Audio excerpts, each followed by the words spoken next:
shit.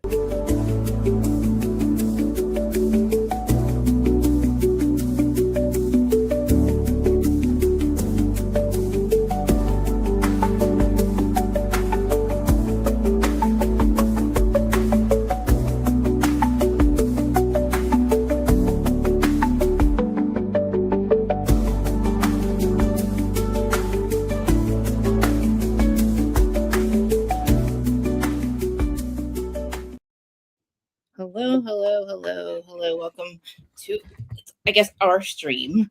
My new stream. None of my friends are here. All your friends are here. But I'm Reality with Krista Marie, and we are joined by my friend Carney, my new friend. My cats are trying to get in the door. They're crazy. Yeah, we're just doing a Friday night stream because I just did 3 hours. So I might just I might let him run this for like 5 minutes or something because none of my people are here. What up, people? Hours, How you guys doing today?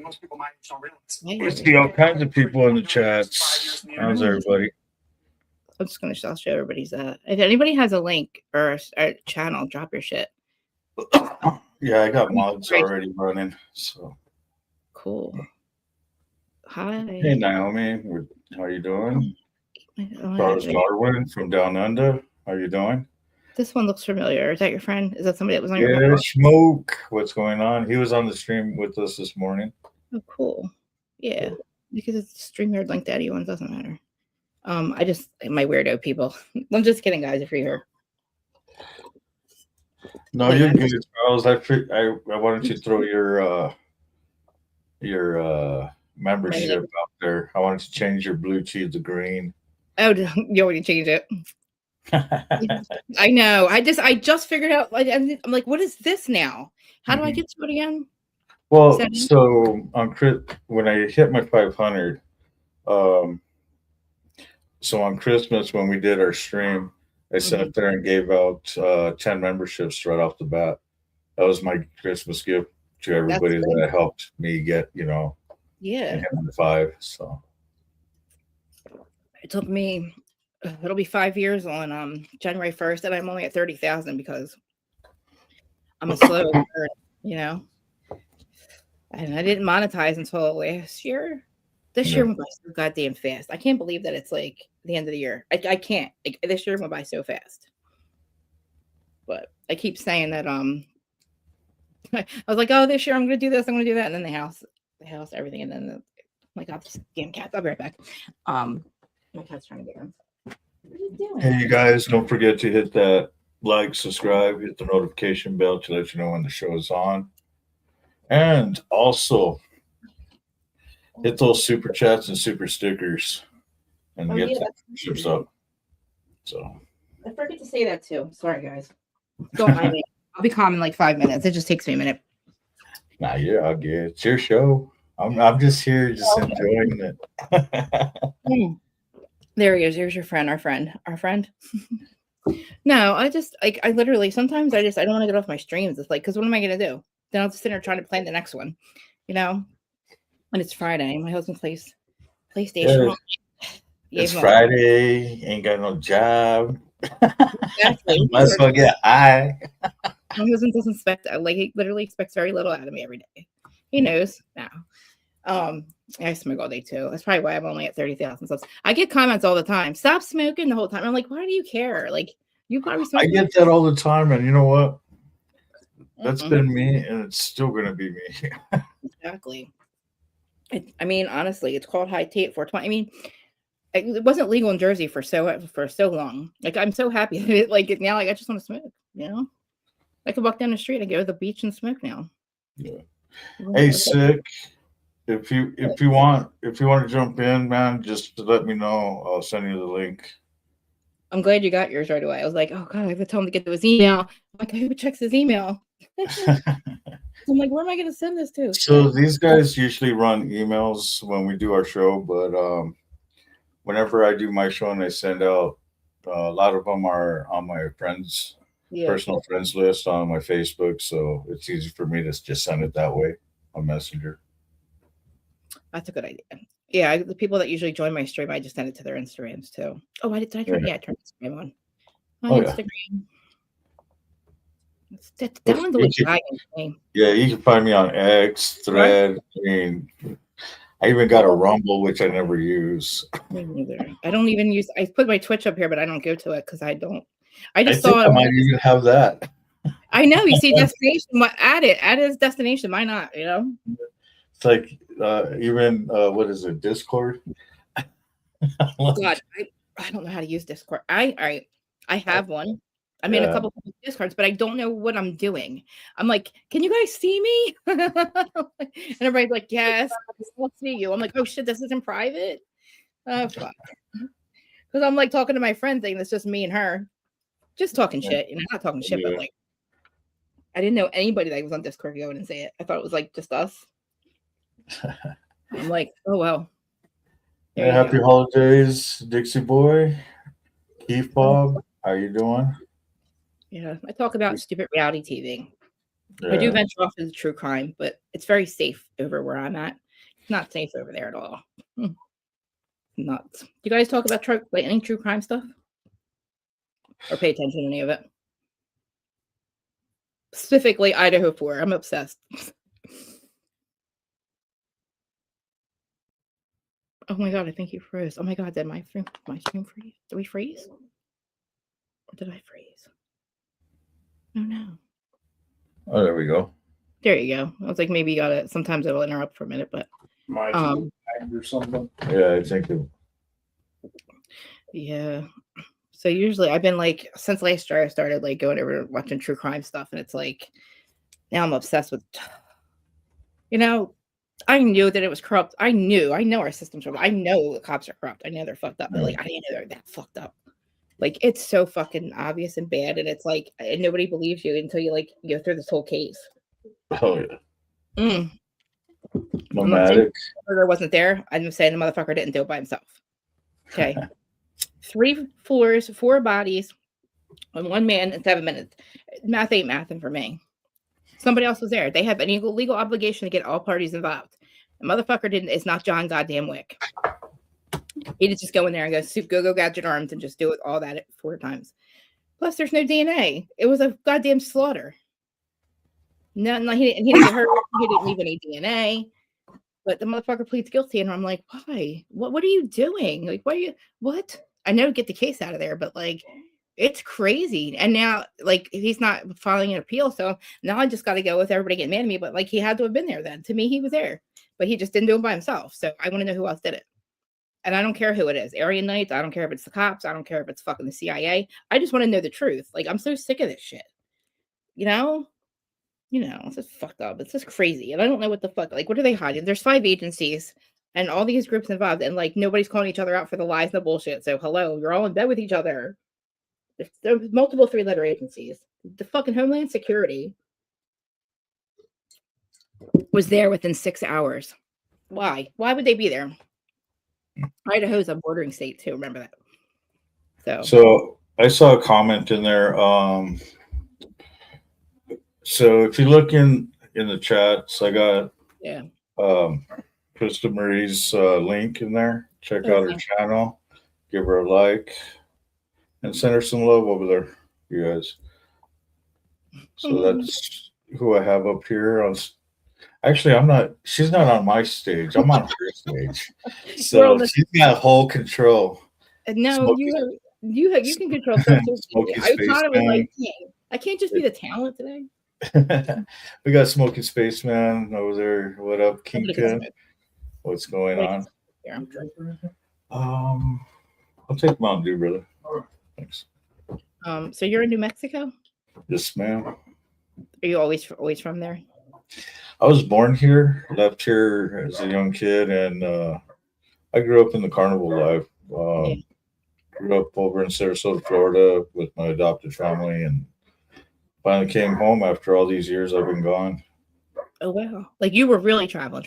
Oh yeah, I mean, I know, but like I know, but yeah. So you came to Jersey before? You've been here before, right? Oh yeah, Meadowlands, Giant Stadium. I used to play that fairgrounds or the parking lot many times. Dude, I love it there. I used to play Cherry Hill. I used to go to Yonkers. Hey guys. I used to just like to go and hit the sub and go out to Coney. It was one of my things every time I used to go out there. Oh, I mean, I don't leave here ever. It's kind of like I don't leave. I don't fly, right? So I'm never going to leave the state, unfortunately, until they portal us somewhere. They have to portal me, or I'm not going anywhere because I'm not going to get a plane, and I don't really drive. So where am I going to? It's take me forever to get anywhere. Any Bravo event that's not in Jersey, I'm not going. So I kind of fucked myself there. Yeah, it just got worse. It just got worse. And now I'm really not flying ever. Like, no, planes were falling out of the sky last year. The fuck? What do you want me to do? That would be me. That would be my plane. I gotta turn the fan on. Plus, like, literally, it's definitely a pole switch because I'm in Jersey. It's supposed to be snowy and cold here. I'm outside in like flip flops yesterday. Like, literally, I was in flip flops last year. It's like, I'm not even kidding you. And then it was like 20 degrees 2 days ago. I'm telling you, it's not just hot either. Okay. I just want to be the talent tonight. I just show up. Just kidding. Oh my god, I was 3 hours. I don't even know what the fuck we were talking about. I was talking about Bravo, and then I don't know what the fuck I was talking about. I was talking about this fucking guy right here. And I caught the last end of it too. Who the fuck looks like? Could you imagine waking up to this goddamn face every day? Look at that shit. Doing like psycho, and that's from 3 different occasions. This guy screamed like this. 3 different occasions, and there's more. I got more. I have a Patreon sub pod that we do to expose his ex-wife. Well, not yeah, I got one of them too. Yeah, it's not even really mine. It's we had a podcast. I had another podcast before that other. It ended up so long story. She was working for him, and we're enemies, and then we stopped talking, and now we're back together, and it's the whole thing. Now she's exposing them, and I'm helping her. But then the things we're exposing, the kind of people, it was like a family, and they kind of made up. So now I feel like the asshole that's like, in Joe's ear going, "Don't do it! Don't do it! Remember when she did this? Remember when she did that?" We have a whole file on this motherfucker and this chick, Teresa Judice. If anybody watches House, so I'm talking about Teresa Judice and Louis. He's in Florida. They're in Jersey, but Florida too. But he's bad. He's a grifter, narcissist, gaslighter, fucking liar, fraud. Who sent me a cease and desist once a week for like 5 weeks, and shut down podcasts I had before, and So I make his face whenever I'm mad. Like, literally, he was screaming, "I call Bodito! I wear Nono's pajamas! I wear your dead father's pajamas at night to make your sister feel safe." What, motherfucker? What? I don't feel safe. Do I get a vote? You're wearing your dead... You never met the man, but you're going to go wear her dead father's fucking pajamas and say it on camera to her brother that you're fighting with, that you stole money. I wear your dead father's pajamas at night. That was that one face. And I'm like, huh? I don't know where to put that shit. Where do I put that? Lou, come on, dude. This is why Tracy, don't bring randoms to dinner, Teresa. She brings this fucking dude to dinner. Next thing you know, she's marrying him. Then he's chasing his ex-girlfriend around. Then he's trying to shut us down. They shut everybody else down. He's just a piece of shit. He's probably going to fucking box me for this. Who cares? I mean, fuck it. So we're doing a Patreon to re-expose his ex-wife, who was just fighting with her brother. And like, listen, you got family secrets. The last bitch that should be telling anybody is your goddamn sister, right? Your sister's on fucking Real Housewives, and all of a sudden she's got family secrets. She's exposing them. Just because you can doesn't mean you should, bitch. Are you kidding me? Like, I've been trying to like explain this to her. I don't know what broke in her, and I don't know when it broke, but something broke in her a long time ago. And she can make up with her brother, but I'm not that's the other guy. Like, I don't want him anywhere near us. Get the fuck off of the TV. Don't come back. Go away. I'm gonna go. Get the fuck out of here, dude. Before you end up fucking 6 feet under. Seriously. I called Bo Dietl. He said he had to fucking call a detective to have like literally all of our names ran. Like, why are you telling people that shit? You snitch. You're telling people. Do you have any papers? What a weirdo, man. Such a weirdo. I don't know who gets that red except for my dad.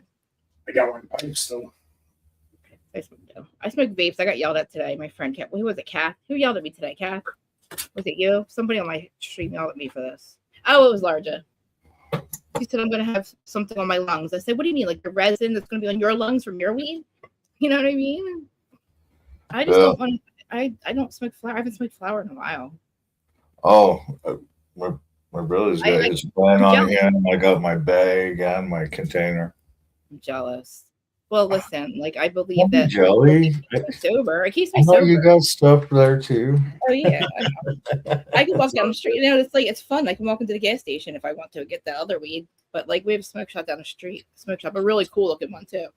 Dude bought the corner bar, right? A fucking prime real estate. It's all glowing. It's like it looks like a club in the middle of the desert. That's what it looks like here. It's like so dead here. And then you have this like brought up like everything. He's got weed, like pictures of weed all over it. It's funny. I was like, oh my God, he did it. Like he bought the bar and made it into a smoke shop. It's cool as fuck.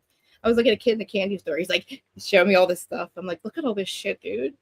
It's crazy. Because we had, it wasn't legal here until 17 years I'm on fucking parole and probation, not legal, right? How fucked up is that? The second I get off, it's legal. Like the only reason I stayed on that. That's even better. Now you can't get in trouble for it. Well, that's the fucked up thing. Like that was I wouldn't have stayed on that long if I didn't. And I didn't have any drug charges. Yeah. It's kind of fucked up, Right, probably. We're all good now, though. Everybody's out of prison. My dad was my co-defendant. So we're all good now. Everybody's sober. Everybody's home. Everybody's out of prison. We're all good. We're all retired. We're good people now. I pay the government back $5 a year. I mean, to be honest with you. Folks in Australia tend to get burned down. What? What burned down? So Eat My Left Nut says smoke shops in Australia tend to get burned down. That's fucked up. Is it legal there? I have no idea. Oh, there's smoke shops. It must be legal. In some shape or form, medical or something. Oh yeah, good point. I don't know. I could never go there. I've been smoking a lot, and my eyes are all fucking. I couldn't find my. Call you. That's all right. Kath, what did you take her to edibles? My best. Books. Hi, Dustin. Meet our new friends, Dustin. Hey, Dustin, Kathy, how you guys doing? Yes. Hello, everybody. Memory, is that how you pronounce it? Mamir. We can call her Danny. Here. Oh, okay. Grandma. She's in Canada. Okay. Hey. What's going on so loud? How are you doing? Trying to get to. Oh wait, I gotta get out of the chat. I was trying to post it all. Hey, new friends. There's Key Bob. Oh my God, let me tell you why. I'll tell you why I clicked on it, right? So is key fob food or is it like a fucking key? Is there key fob? The little key fob. Thank you. Okay, because Karen Reed is called key fob key. The Karen Reed profile. And I was like, oh, somebody's gonna debate the key fob. And I clicked on it. I was like, oh, who the fuck is this? I was like, oh shit. And that's literally how I found your stream. I thought you guys were cool as fuck. I was like, dude, if I tell them it's a long story, they're gonna be like, what the fuck are you talking about? I'm like, I thought it was a Karen Reed thing. I was going to debate people on key fob, and they're like, oh, he's talking about food. So today I'm Googling key fob and key fab. I'm like, guys, what is it? I said, I don't know what it is. Is it fab fob? And I'm like, if I tell them what the fuck I clicked on this for, they're gonna be like, what? Who the fuck is Karen Reed? But you guys might know Karen Reed trial. But yeah, we have key fob gate. And people just feel like that doesn't hold any like a black box. I said it's like a black box, right? I think. Something like that. Anyway, that was the whole point. But that's a long story. I should add your thing on here. I gave you you have access, don't you? What's up? I got the comments down. Is that cool? Yeah, you got it. Okay, good. Yeah, it doesn't give me the No? stuff. No, it's because you're hosting it. I know. Shit. I usually post them. Did you give a sick bastard coming up? What's his name? I don't want to call him that. Oh, sick? Is that what you call him, sick? Okay, I can do that. Yeah, like I said, if he wants to jump up, Motobomb is in there, Keep Up. I mean, if those guys want to jump up, all they have to do is just say what up, and they know I'll send them the link. I have everybody's set up. Cool. No, call him sick.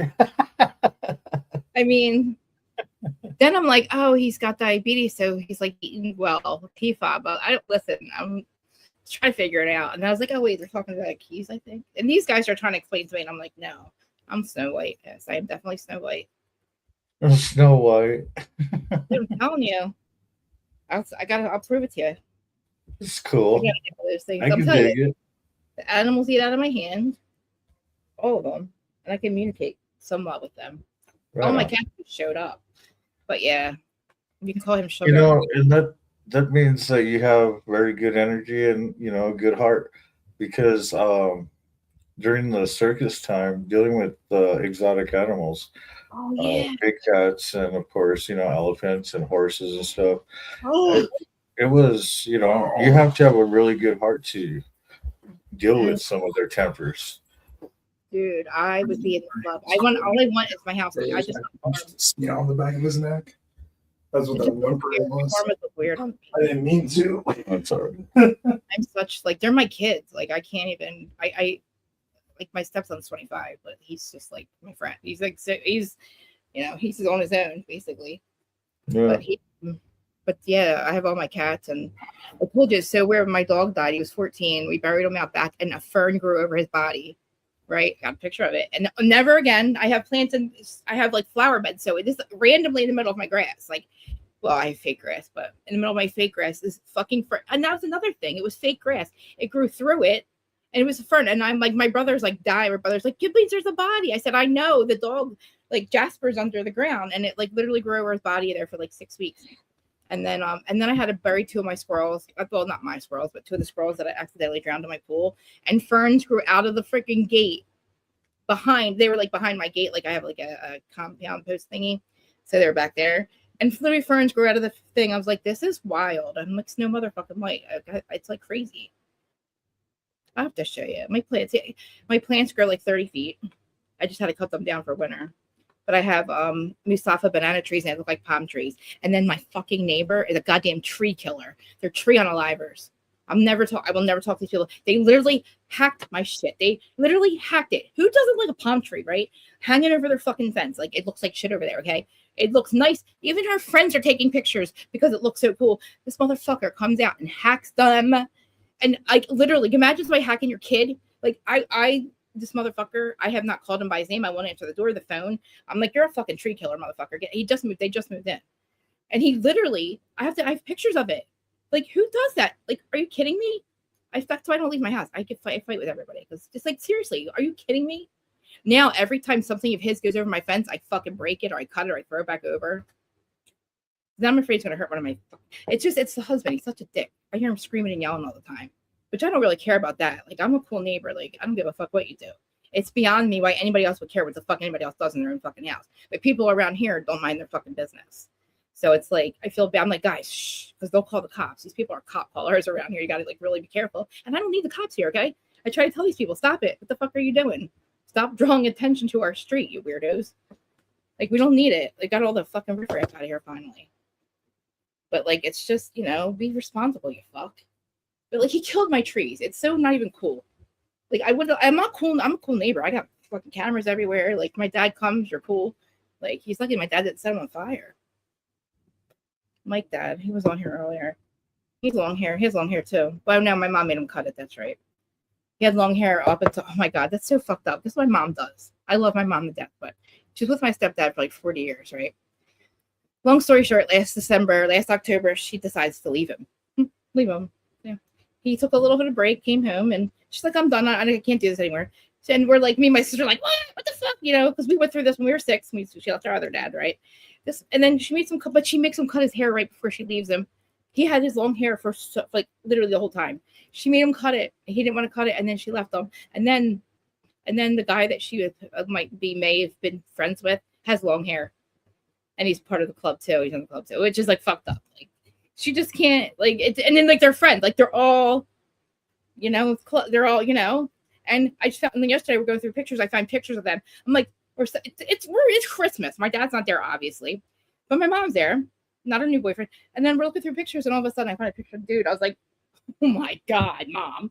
I'm like, whatever, man. I found a picture of them before. She was like a guy between my 2 dads, this guy.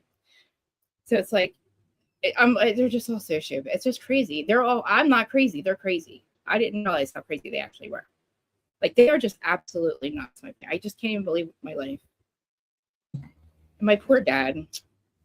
He's gonna get really angry soon if she doesn't give his shit back. Like, my dad, I know. He is. And this is the thing. Don't fuck my friends, and my mother wouldn't have left you. My father-in-law fucked my friends. My dad was fucking my friends. Like, let's be real here, Dad. Like, come on. Let's not act like we don't know what the fuck's going on. Like, but she just never left him. We accepted it. She never left him. 40 fucking years. She left and then he's like, you think she's perfect? I'm like, oh, fuck. I don't need to know. I thought my parents I didn't think they were perfect. Obviously, they're not perfect. My dad was my co-defendant. They're obviously not perfect. But she's like never hated him for it. She literally waits 10 years. Now she leaves him over it. Are you leaving me too? Like, yeah, I thought she was for a while. She hated me. She used to say to us, how do you two sleep at night? And we would get so upset. Me and my dad were like, we don't know. We're such pieces of shit. We don't know. And I'm like, now, bitch, how the fuck did you ever sleep at? How did you ever slept at night? You know what I mean? How do I sleep at night? Jesus Christ. I don't keep secrets. I don't keep secrets for my whole life. My kids. I can sleep good at night. I mean, I still have to pay the IRS. But, they get $5 a year out of me. To be honest with you, they're the fucking thieves. Hey, Lauren. They're the thieves, not me. Dallas, Lauren, how are you guys doing? Hey. We have new friends, Lauren. Look, we have friends now. I met them on Christmas of all time. I got a new friend. Huh? I'm all happy. I got a new friend. I like your crowd. I'm going backwards. Sorry, guys. Puff, puff, pass, everyone. Yeah, true that. So what's up? Like, what do you do all day usually? Just this? Or who do you live with? Are you married? Well, right now, yes, I am married, but right now I am over at my family's. I'm chilling with my brother right now.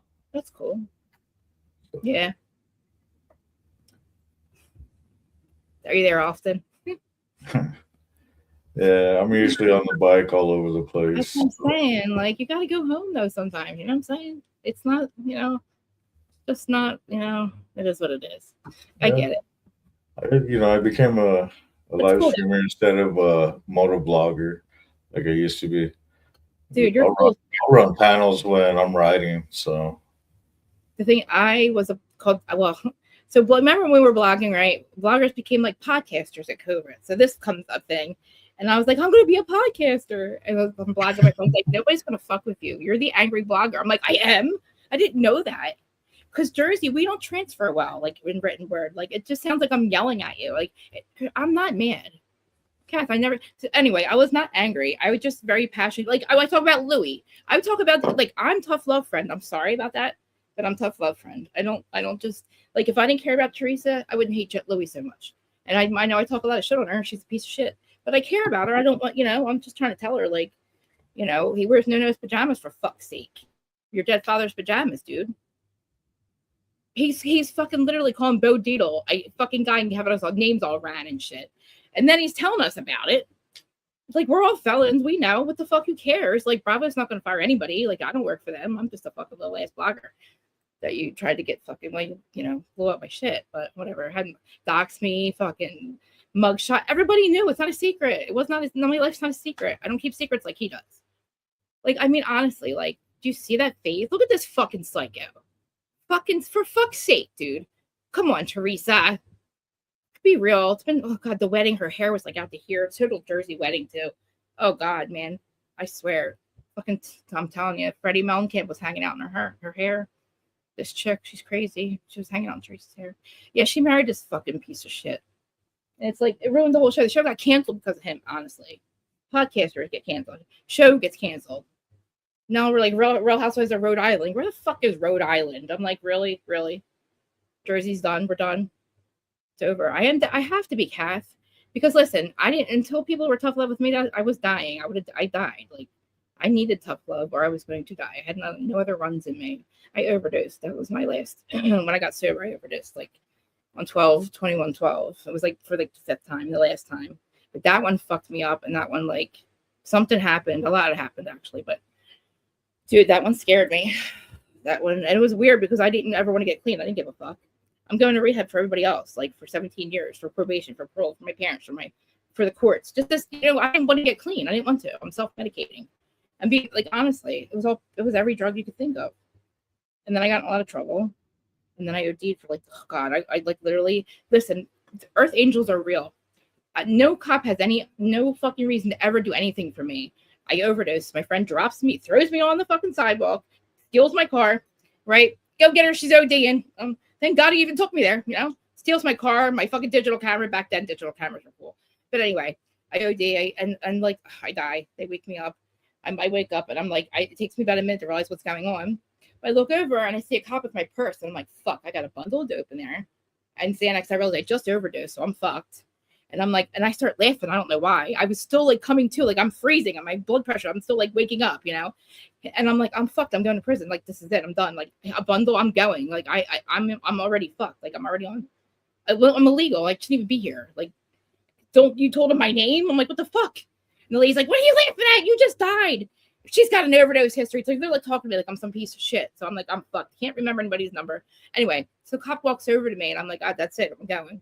I'm going to be handcuffed to this goddamn thing. I just died.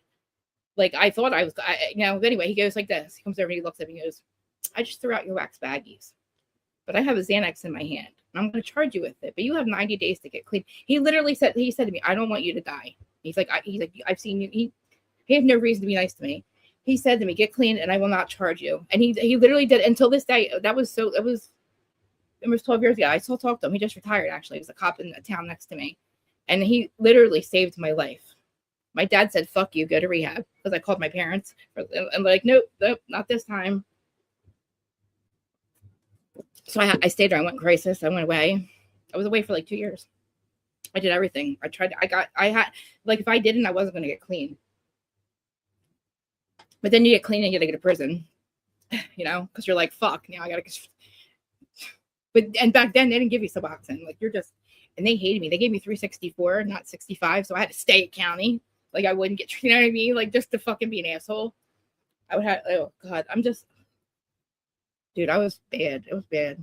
Like I was a fucking total, like people don't get, like people that know me now, like people on here know me, but like, I don't even know how. I think back now and I'm like, I don't know how we all started. Like my dad, we all just got out of trouble. Like it didn't look good for a very long time. Like, I'm like, what? Look at us, dad. Like, my uncles and me, my dad. I was like, my brother is normal. I'm not. I'm my dad. 1,000%. I'm totally my dad. And my ex-husband, he's in prison now. But he's not supposed to get out, but I think he's going to get out. Dude. Got RICO'd. And then he tried to shoot up my house. And then, yep. Then he tried to do suicide by cop, which I knew he was going to do that. And people don't get it. Okay, listen. He was fucked up when he did this. I know he would never try to kill me sober. I know that. Like, I know that. And people are like, no, he's going to try to kill me. No, the fuck he did. He was on Xanax and meth. Meth was different when he got out this time. It wasn't the same before he got out and he started doing it. And I'm like, it's not the same. Remember, like, watch out, he's crazy. He's crazy. I'm like, I'm married to somebody else. Totally different life. Husband that has does not, has never been a criminal. Never even had a speeding ticket. I don't know what the fuck he's even doing with me at the time. Like, he's normal. Nothing like absolutely nothing like him. He's in prison for life. This one has a job, you know? And here we are. And it's like my dad patches him in. When we were 18, I said, Dad, you do that, I will never marry this motherfucker. And I will never talk. And he did it, but he patched him in. And I didn't talk to my dad for 12 years. And I didn't marry that motherfucker. Because I'm not my mother. But I ended up being it's just a whole thing. And then he comes back, gets out, tries to fuck up my life. Because I'm married now with somebody else. Like completely different life. And then he shut up a house, and now he's back. And I thought he was getting life, but I just found out he's getting 9 years. So I'm like, oh, fuck. 9 years can go by pretty damn fast. Like, I worry about it now, and it's like 9 years away. But, yeah.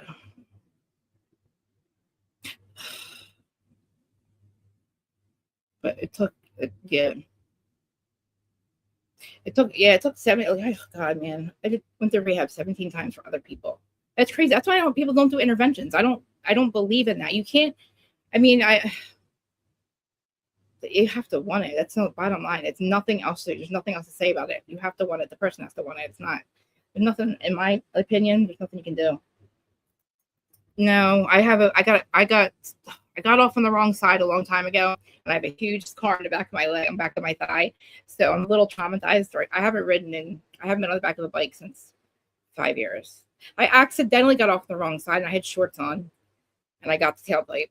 And I've never, my whole leg, that burn, my whole leg, I thought I broke my leg. It felt like I broke my leg. A burn is like, I'm scared to death now. So I will one day. I don't ride, but I'll go in the back of one any day. But I'm just scared right now. How you doing, Lauren? Nice to meet you too. So loud asked, Krista, do you ride? No, I was just saying this. I'll get on the back of one, maybe. I'm just a little traumatized right now because of my leg. It was, I just haven't had no. But I will I don't ride, but I can drive a bike, ride a bike. I just don't have one. And right now I think yeah.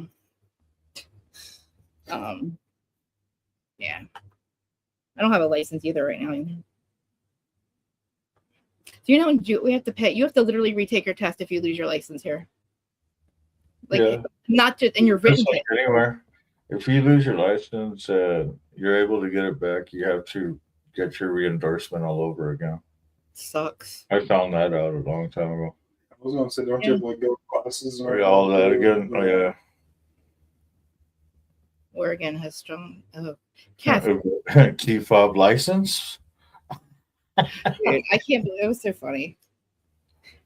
I'm like, why did I click on this channel? I was like, oh fuck yeah! I was looking to argue with Karen Reed people. Yeah, we just have a good time and enjoy ourselves. I mean, that's the whole thing. I mean, it's a bunch of motorcyclists across the country and then overseas that come in and join in. That's fucking amazing, dude. That's so cool. That's cool. I was looking at some of the stuff on the website. I mean, the whole coffee crew is pretty much in the chat. So, wow. Like I said, all they have to do is say, "Hey, send me the link," and I will send it to you. Yeah.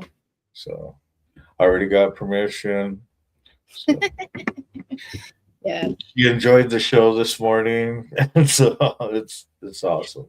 I was looking to see too. I was like, I gotta go get their link, and then I was like, oh, they were already live today. I missed it. But yeah.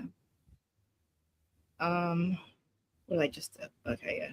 I guess as long as I can still see the comments. All right, I got you. Key fob. What happened? Key fob asked for it. Oh yes. I was just telling my husband, I was like, I can't just I have to go do my stream. I'm like, I just want to be the talent. I'm like, I'm the one that said I would do it though. I'm just kidding. Oh, I didn't share the link. Oh my god, I didn't even share this. My camera keeps fucking up too. That's weird. I guess I would order another one, I think. Excuse me.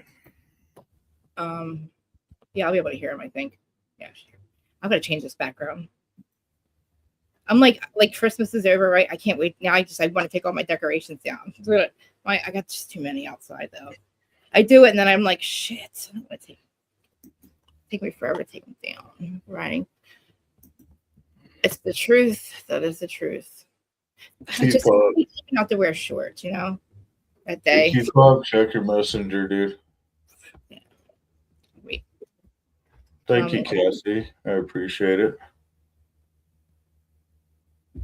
Mm-hmm. My best. God, Louie, look at that face, man. Sorry, guys. My camera keeps fucking going out. Kath, ever since I switched from that fucking, what was I doing? Cal, where have you been all my life? I've known this girl since kindergarten. My longest friend ever. She's in Texas though. She left. So you're also streaming on Facebook too? Yeah, I'm on all of them too. We're on X, Facebook, Twitch, Twitter, and Instagram. Both Facebook sites. The brand's one and my personal one. I just shared the YouTube on Facebook. I forgot to share it to shoot, I can't get to my comment. There you go. Kel, I miss you. I was just saying all my friends around here. I hate them all. Are you coming home soon?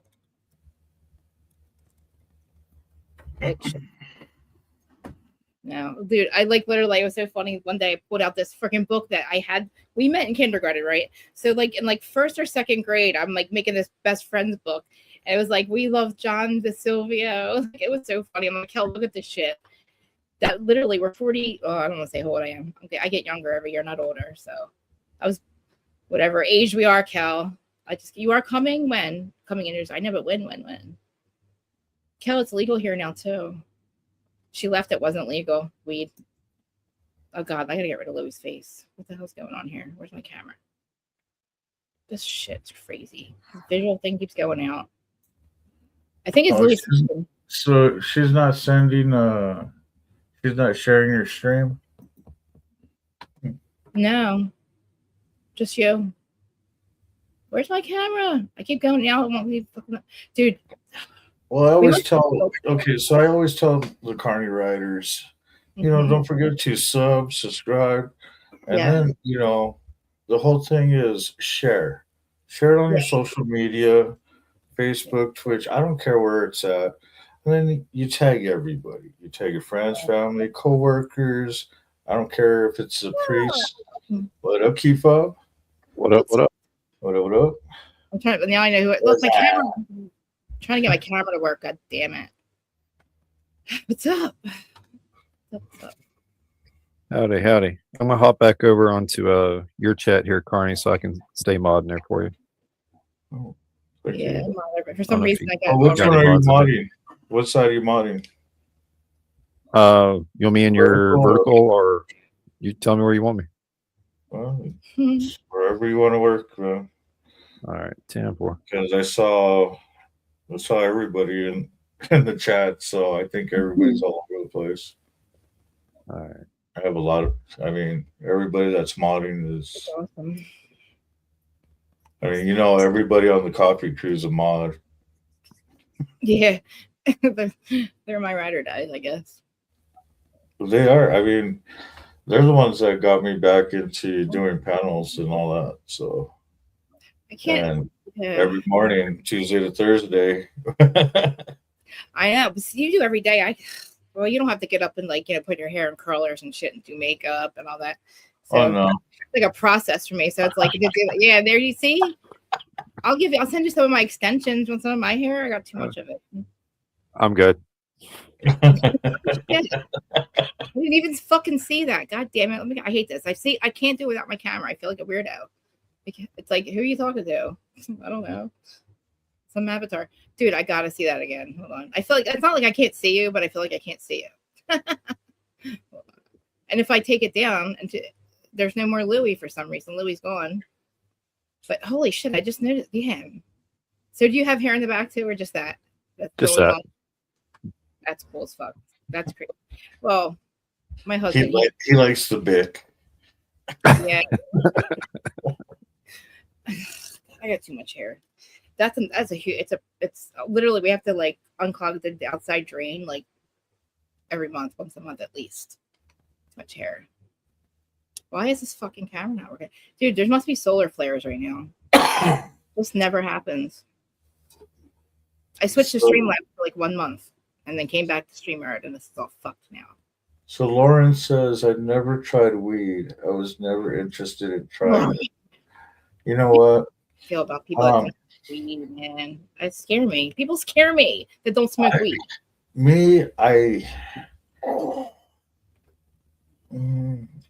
Keeps me clean.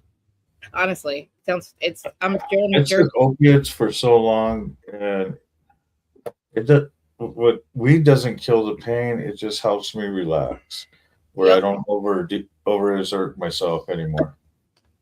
I am too. I was killing my bones more and more. I should go back to do what you're doing. I should go back to flower, huh? No. I mean, everything is. I mean, it all depends. I mean, flour's gonna hit your lungs pretty bad unless you sit there and use what is it? Don't say it. The A or the C. The shit that's a fucking gas station selling me. I heard it's not good. It's weed. Oh, not that. No, it's actually the device. It's almost like a humidifier in a way. Oh shit. So you could use. I mean, it just takes out the goodness out of it that you inhale. So and it doesn't resin up. It's kind of weird. Everybody usually uses it for they reuse it for for their cooking and stuff like that. That's what I don't know how to make any edibles. Cassie, you buy? I don't know if she buys them or makes them, but I need to learn how to make them. You have to put get a just machine make that. some brownies, right? Oh, yeah, that's the add easy some way. green to it, blaze up. Forget about putting some green on it. So you put another layer of green because you forgot to measure it. And then by the time you know it, by the time the joint's gone, you already got a pound in the brownies. Don't I have to I know there's something you're leaving a lot out. I think I feel like you're not telling me some things. I feel like that's not going to work if I just do that. You know what I mean? I feel like maybe there's. But if you really want to go deep into it, you start off with butter. That's what I was going to say. Butter, right? And when you do the butter, you have to have it already concentrated with your THC product. Mhm. So You have to have an extractor for that. yeah. He left the So you fucking get, you have to go through all the layers where Yeah. it's just nothing but a weed brownie. You gotta show me. Listen, I'm really not good at cooking directions. You might have to do it. I might have to do it step by step, like a cooking class or something. You know, let's have a cooking class. I'm trying to find us a background. You know, Before there for a while, when I kind of started playing around on this again, I would do like a segment where it was cooking with Carney. So yeah, well, that's cool. See, you're cool. Like you guys are cool as fuck.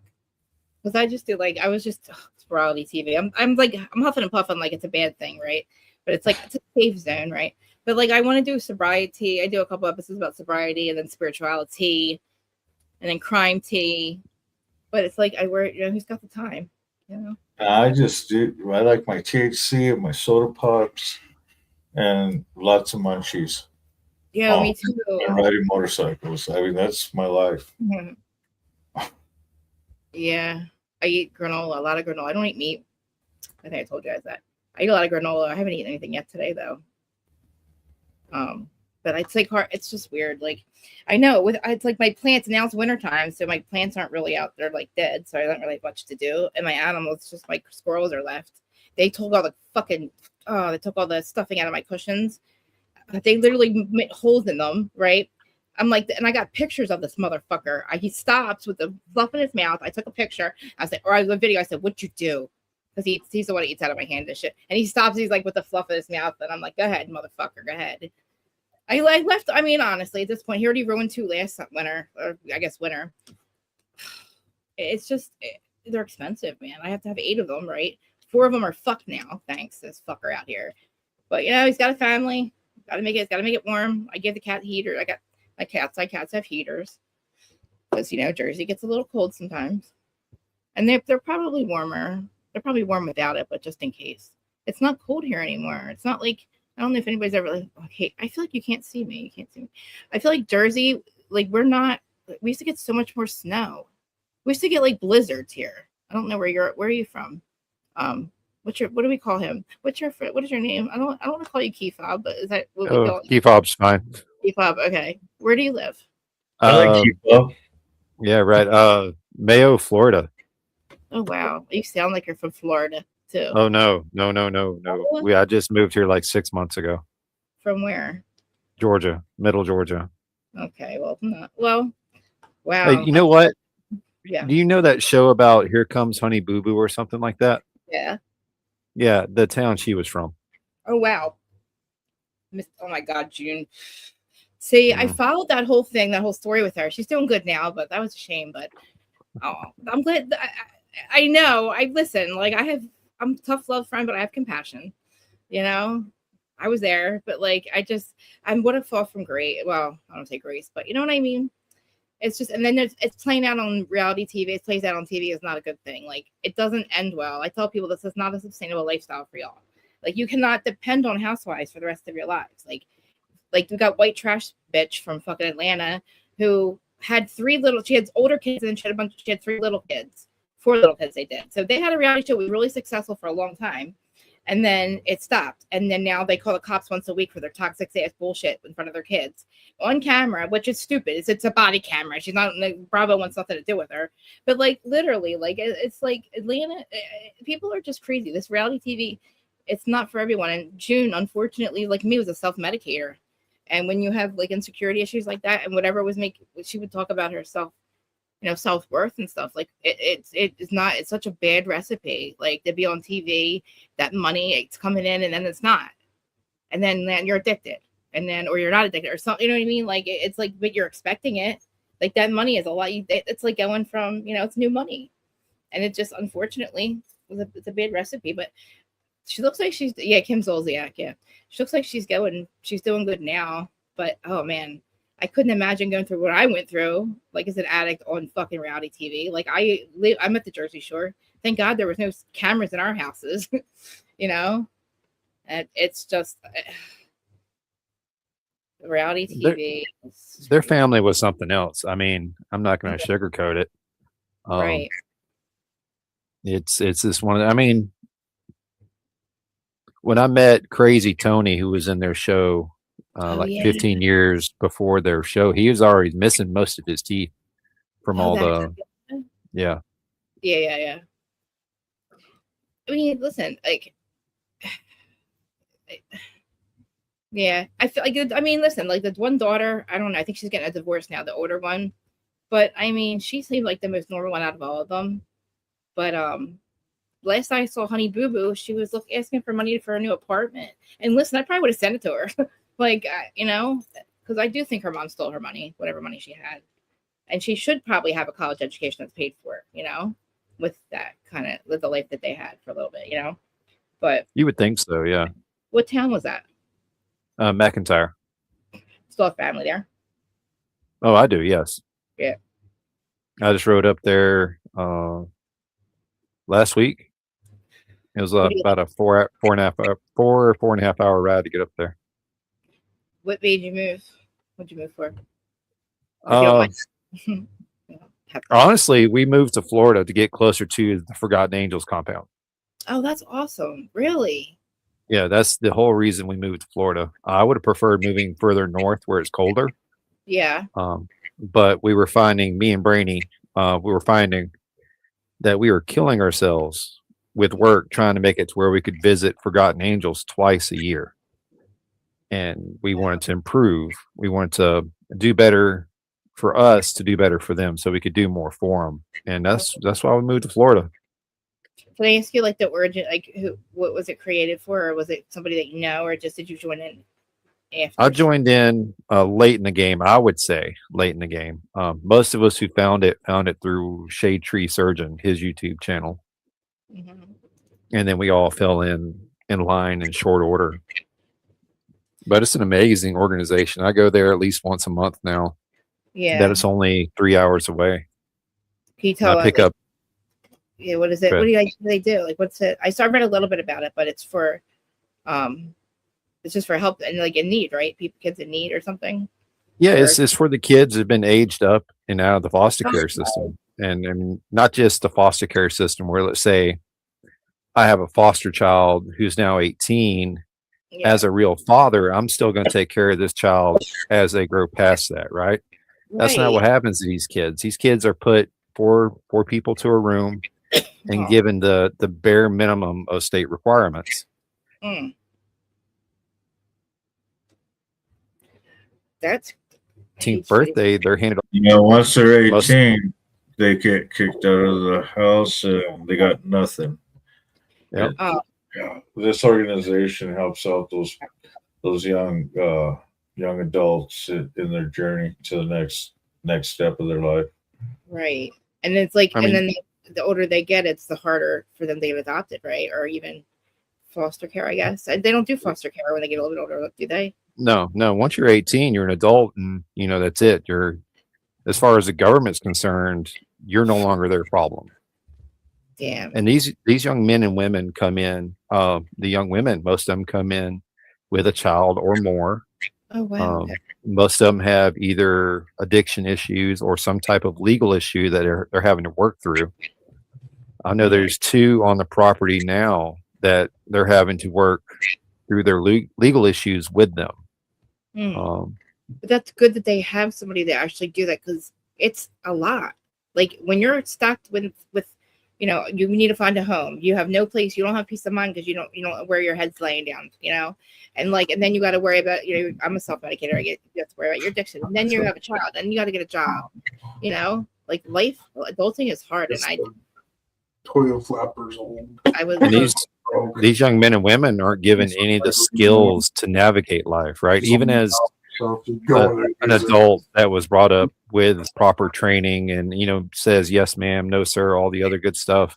I fucked up. It works though, right? right? It flushes. Exactly. If you go up in the, you have to pop the top and go and flush. I get it. Like I had, you know, like you said, like a life, and I still couldn't get it together. You know, it took me until I was 36, and I had no plans of getting clean. I don't know what I was going to do. I just for some reason didn't care. But like, but then watching, I couldn't imagine, you know. Isn't there like, do they have so like, you know how when you go to rehab, then they have the sober living kind of house? Do they have organized like houses like that where they can go live, transitioning kind of thing? Like it's not really transitioning. It's like there's two guys that live on the property. They live there full time. I mean, that they don't go anywhere.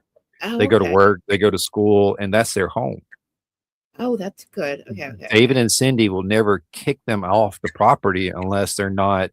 Oh, that's amazing. Doing what they're supposed to. And if you ever go to the camp out, you'll see it. The property is almost covered with tiny homes. And each is either a storage for this person's stuff, or this kid's living here, this kid's living there. Last year, or actually this year, they bought a house called the Adderley House. Okay. And that's supposed to be a house for the young women, the young mothers that come into the program.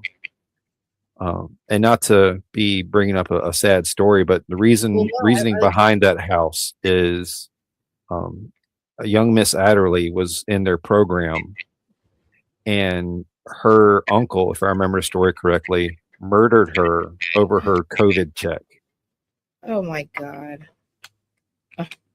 And they were only able to do that to her because they didn't have a place for her to go. There was no safe place for Miss Adderley to currently stay. So she went back to her family's house, and that's where her uncle killed her. Jesus Christ. Did he get caught? Yeah. Yeah. It was not something that went away quietly. But that's why they bought one of the houses. Actually on, they refer to it as Pearson property. Okay. So how many states are they in right now? Right now, they're mainly in Florida, but they have up in Oregon. Oh, wow. They're starting up some up there with I'm gonna fuck it up. Sugar Tree J. Okay. It's a cannabis-based company. It's helping them get their footing up in Oregon, and there's another young gentleman or company, I'm not sure which, in Ohio, who is helping them set up there too. Now, see, my friend, the one who did the podcast with me, she's in Ohio, and she works with the women, because she was, she went through the system, and she works with women that are in drug court, and she's like a peer account, like a counselor type person. And she was we were just talking about like having a place for them to go, because there's no, a lot of the problem is like they're living with people that they're not safe, but it's not where they can stay. It's not somewhere where they can be sustainable and like go to work and stuff. But it's like, family members and stuff. And she was just talking about like a house or something like that. We're like, we would never know how to even like, we don't have money for stuff like that. I know it probably takes money, but like, we're both saying how like, we're lucky to even be here right now and to be alive, and giving back is the only thing like that I can think of I would do with my time, but I just haven't. I had to get myself right first. Like I've been clean for a long time, but I had to get, where I could actually counsel somebody and be honest about it, or just be there for people. But like I would be involved. I would volunteer and be involved with it, something like that. If they came up here by me, I would do everything I could to get something like that started. If you guys, we have twice a year when we have the camp outs there in March and October. We have people who travel all the way from Red Rider up in British Columbia.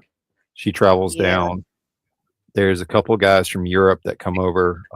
One guy from Australia. Oh wow. Where are they at? And of course, all they're in Tampa. Actually, Valrico, Florida, which is a little outskirt of Tampa, but it's the same place. How long? But the campouts are amazing. Oh, that sounds like, you know what? That like so what? So I guess everybody gets together. It's a big like just everybody gets to once a year. Or how often do they do it? Twice a year in Twice. Tampa. Then they have one that just started in Ohio that they do a camp out in Ohio now. We should do in Jersey. They have campouts on the beach here, and they do like the Boy Scouts will come, and like the whole beach is covered with tents, and they have like bonfires, and there's like and people are riding, and they have like everything. It's just like a whole thing, and it's like basically like for the whole weekend at the shore is like Boy Scout weekend or something like that, and like campouts like they let you do that on the Wildwood Beach because Wildwood Beach is huge. It's a mile long from street to the water, so you have the room to do that. And yeah, man, they set like food up. There's places for food trucks. I don't know, like all kinds of stuff.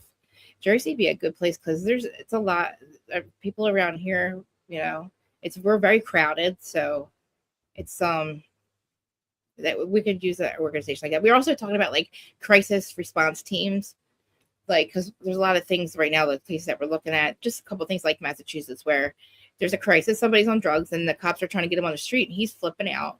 He's in a mode like he wanted to unalive himself. At that point, the cops can't handle him. They actually murdered him. He's died. They had him down, and he had stopped breathing.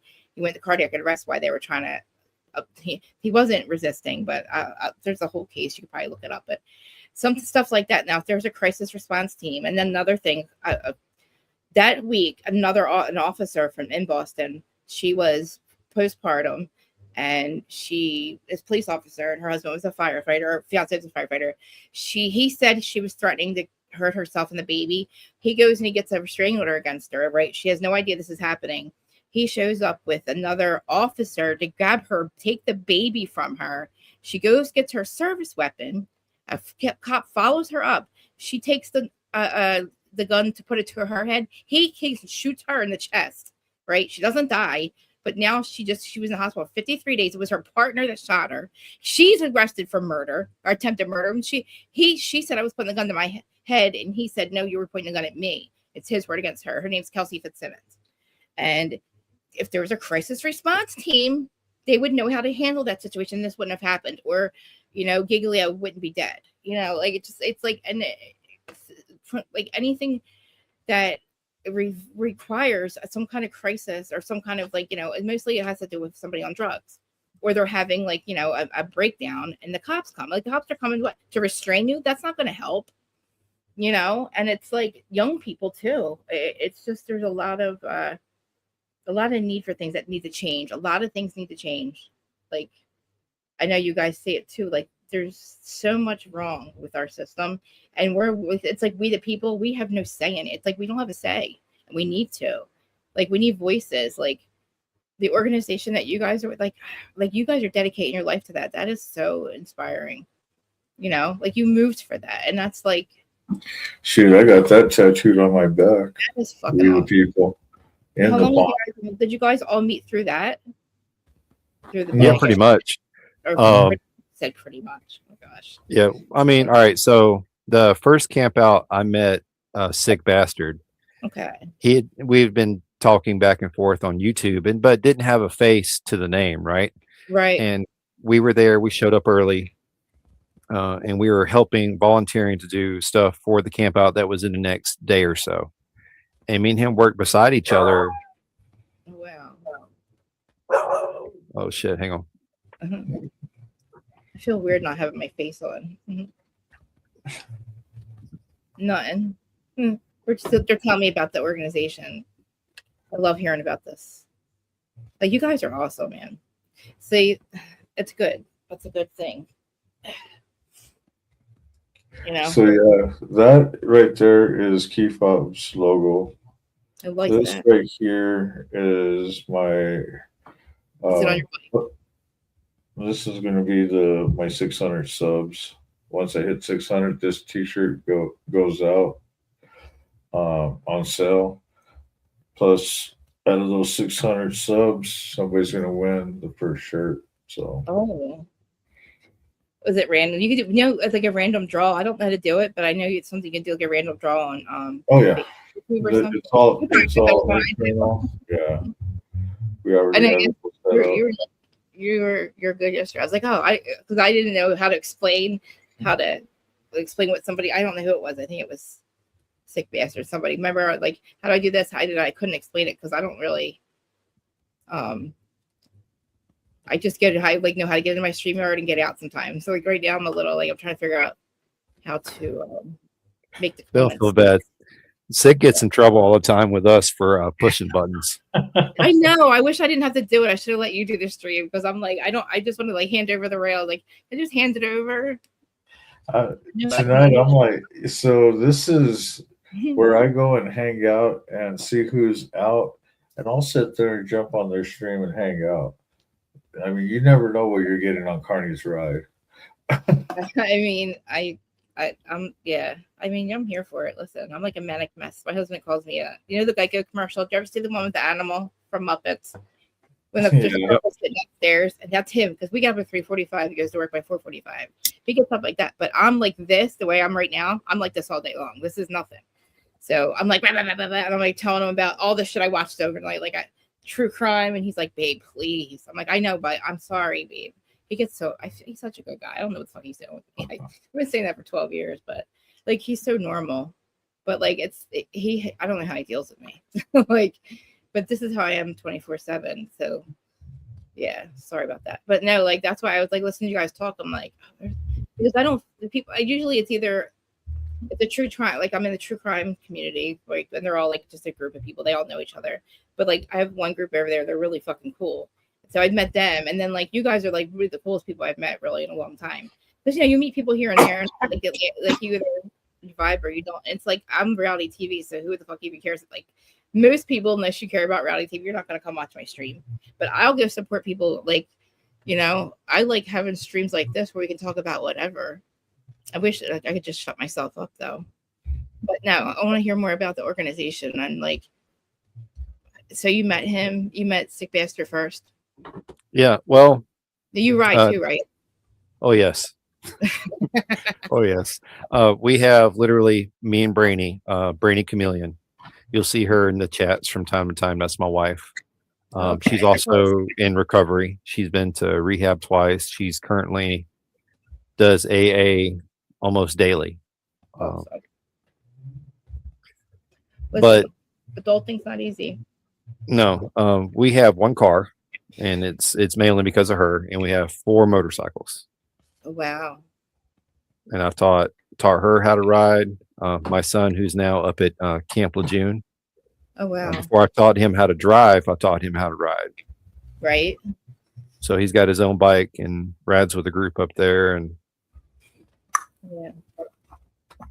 We just do a lot of riding. I know. I rode a bike. My dad had me on a bike before. I was on it, never in a car. He taught me how to drive a car when I was 12. He taught me how to I was on the back of his bike since I was basically, as long as I can remember, I was on the back of his bike. But he also, when my mom was 7 months pregnant, he flipped his bike. He flipped off of it and basically cut his leg off. So he had to it took almost a year and a half for him to be able to even walk again. So then we started riding. The first thing he did was start riding again, but he had me on the bike. So we couldn't really go very fast. But yeah. You'll see in our comments, and we even link to his lives, Insane Wheels. He was hit by a drunk driver while riding his motorcycle, and he has lost a leg. Yeah, just around the corner from his house on the way home. That's exactly where my dad was. He was on the corner. He had one more street to turn down, and he would have been into the park, where the trailer park where they were living. That's back in the 70s too. But he barely he rode. He's rode since then, but he could never really, he still limbs. I was looking yesterday, he still limbs. But yeah, he was 22 or something. And my parents were that was my biological. They were really, really young. My mom was really, really young, way younger than my dad. But then they both married other people. And they were me and Brandy crashed back in 2018. Oh shit. We were going to help a friend move. I was just wearing a t-shirt and blue jeans. She was wearing a tank top, gym shorts, and I told her before we went on the ride, Wow. you put on my chaps. You're not. We're about to take down the interstate. You're going to put on chaps because the rocks on the interstate would tear you up. Yeah. And we went to the gas station, and she was begging, "Can we switch helmets? Can we switch helmets?" Like, no, I'll wear the skull cap. You wear the full face, and that's how we're going to do it. Mhm. Maybe 5 miles down the road, the front brake locked up and sent us to the pavement at 65 miles an hour. And we slid on pavement all the way till we stopped. So you There's just you guys. there's pictures and even videos on my channel somewhere where you can see where I'm torn up from my fingertips all the way up my arms. I still got a scar on my left thigh where my pocket knife that got destroyed in the wreck saved my leg because it took all the force. Damn. But that knife is in a box over here. I have a scar on my right thigh. No. Down below my knee, whatever that is. I'm so high right now. Anyway, I got off on the wrong side, basically. He told me don't wear shorts. And we were going to this Club Maui back in the day. It was like in the early 2000s, I think. And yeah, I got off on the wrong side. Twice I did it. But like that time I was young and I had shorts on and it was really hot out though. And I had to ride back with that burn because we had to get, I wanted to go to the hospital in Jersey because we were over the bridge. And I had to ride back on the highway with that burn. And I looked down and I saw my skin. It looked like stockings because I had tan skin and like it looked like stocking just melted off. And just, you ever burn yourself on your tailpipe or get a burnt the tailpipe? It literally felt like my leg was broken for like a month. That's the burn. It was like as big as my hand. I have a huge scar, but like that, I don't know why I got off on the wrong side. I knew better, but I did. And I just, I fucked myself. It was bad. And thank God he worked at the ER because like God, yeah, it was bad. But, and then I did it again, but I didn't burn myself the second time, but I'm a little traumatized from the second time because we almost crashed. But It took Brainy, took me a year to get back on a bike. That's just because financially we had to pay off the bike that we totaled. right. And it took us a year to do that. Then we got another one in 2019, little Sportster 48. Yeah. What do you have? What do you have? Then we traded that one in, and you'll see in my collection, I have a 2018 Fat Bob. And to run through the story quickly for you, we bought the Fat Bob, and then in 23, Harley released the Lowrider ST in white. So we traded in the Fat Bob to get it. And at that point, my son had already started riding. He rode an 06 Kawasaki Z750S. And then we donated that to Forgotten Angels when he got a Honda Shadow 1100. And then he traded that in. He got that bike from my dad. He traded that bike in to get my Harley Fat Bob back for him to ride. Nice. And then he rode that until he realized he couldn't afford it anymore because he was trying to play house. So ended up going up this year, went up to North Carolina and picked it up from him. And then he bought another bike from Motobomb, Virginia. You've seen him in the chats and on the live streams. Yeah. He had an orange R1. He bought that bike from him. Wow. But so how long? How long it took her to get? Like, see, I don't. She rides it by herself now. After we got the Fat Bob was big enough to carry two people comfortably, right? Because she's a big girl, and I'm not exactly small myself, so little Sportster was not going to do us any good. Right. That's what I was thinking. But she rode on it maybe 3 times, and she had a panic attack each time to the point where I had to drop her off, turn around, go home, get her car, and come back and pick her up in the car. But I guess it was in 21 or 22, we decided we were just going to buy her own bike. She can't be a passenger, or couldn't at the time. So we went and bought her a Honda CTX 700 that's got an automatic transmission. Ooh. So you crank it up, click the button and drive, and you just go.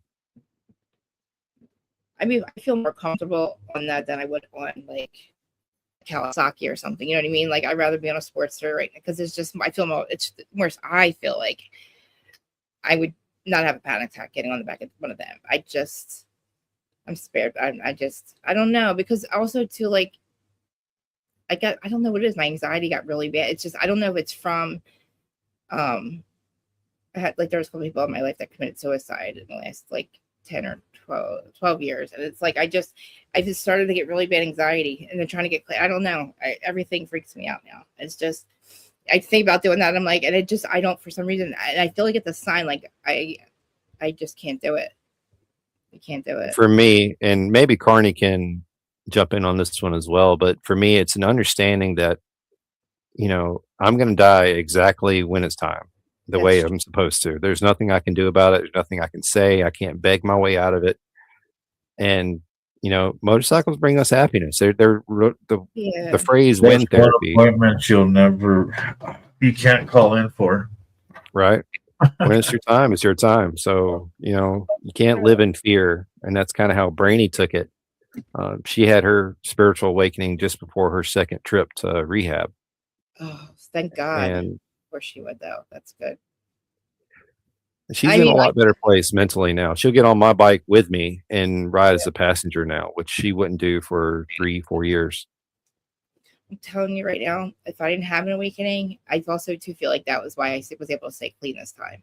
I don't know how she feels about it, but like I feel like it's not like it makes you you have a better understanding of life and you realize that it wasn't done to you. Everything's been done for you. And that's when you're like, oh, you know what I mean? Like to me, like that people, they always want to know like how to do, how are we able to stay clean this time? Like how, and I don't, people aren't ready to hear spirituality. They're not ready to hear how this time, like, you know what I mean? To say like, talk about awakenings and stuff. They don't want to, people and other people that they don't understand either, but that truly is part of the reason I was able to stay clean this time. And it's been a long time, but I'll put it this way, like I haven't stuck a needle in my arm. I haven't snorted, smoked, or shot anything in my body since 2012. You know, I smoke pot. So people are like, you're not clean, you smoke pot. Oh, that's, you know, so, okay, fine. I'm clean off the drugs that were killing me for 24 years of my life. You know, like I had no future. Like there was no. You can put her link in the chat. All right. Anybody's link too, yeah. Like I just, you know, and I really see there's no, I don't know about, I don't find any groups on here on YouTube where we could talk. Like I tried to do like a sobriety thing, but then it's hard to have, you know, I don't know, I'm up there by myself sometimes, but like I feel like we need a group like that. I don't know, because I can't, there's like people that want to talk about it, but then I talk about it, but if people that didn't go through, they don't understand, it's hard to, you know, you feel like you're just like, I don't know. I'm always like the weirdo in the group, you know. Well, you can't. So when you say weirdo, I feel like I'm the weirdo because I'm the one that will sit there in a sobriety, you know, in a meeting. Yeah. I mean, doing this where a lot of people are on sobriety with a drink in my hand and a bowl in the other. And I'm still trying to make money. The cool part is I know a lot of the people have accepted that, and I know there's some that are like, oh man, this fucking guy, and it's like, you know, it's the old Carney in me. It's, you know, I'm always about making a buck, and I like doing what I do, but I like listening to people. People probably think they know that you're not bad intended at all. Like you have no bad intentions whatsoever. So like it's like I would understand, and I hope too people, like I still say don't smoke, it's triggering for people, but I'm sorry. Sometimes I just do it. I don't realize I'm still on camera. It's just because I'm all day long. But I know I'm on camera. I'm on camera majority of my day. So I have nothing about sobriety, and I'm like, here, smoke my bowl. I'm talking about sobriety. You know what I mean? But like, no, like I don't know how old you guys are, but I'm in my 50s. Are you not quite there yet? I don't want to. I mean, I get younger every year, so I tell everybody because listen, we were telling the universe we were getting older. Guess what? It listened, and now guess what? Now we know better. So now we tell on the day I was born, I'm a year younger every year and see what happens. So I'm 35 again, okay? Because I'll tell you, I was born in 1977, but I want to be 30. Like, I just feel like I'm not telling the universe like you're older. That was so dumb of us. We didn't know any better. They really like fluoride really fucked our brains up, man. Like, I don't know what you guys. The year is a snake, huh? Don't is that what I am? Yeah. I didn't know that. That's not good. That was my sister. Yeah. Wait, when is the snake year? When is that again? 77. No, but I mean, like, isn't it like every year? Like, what's next year? Like, what's 2026 a year or something? What is it? Please don't tell me it's like the opposite of the snake.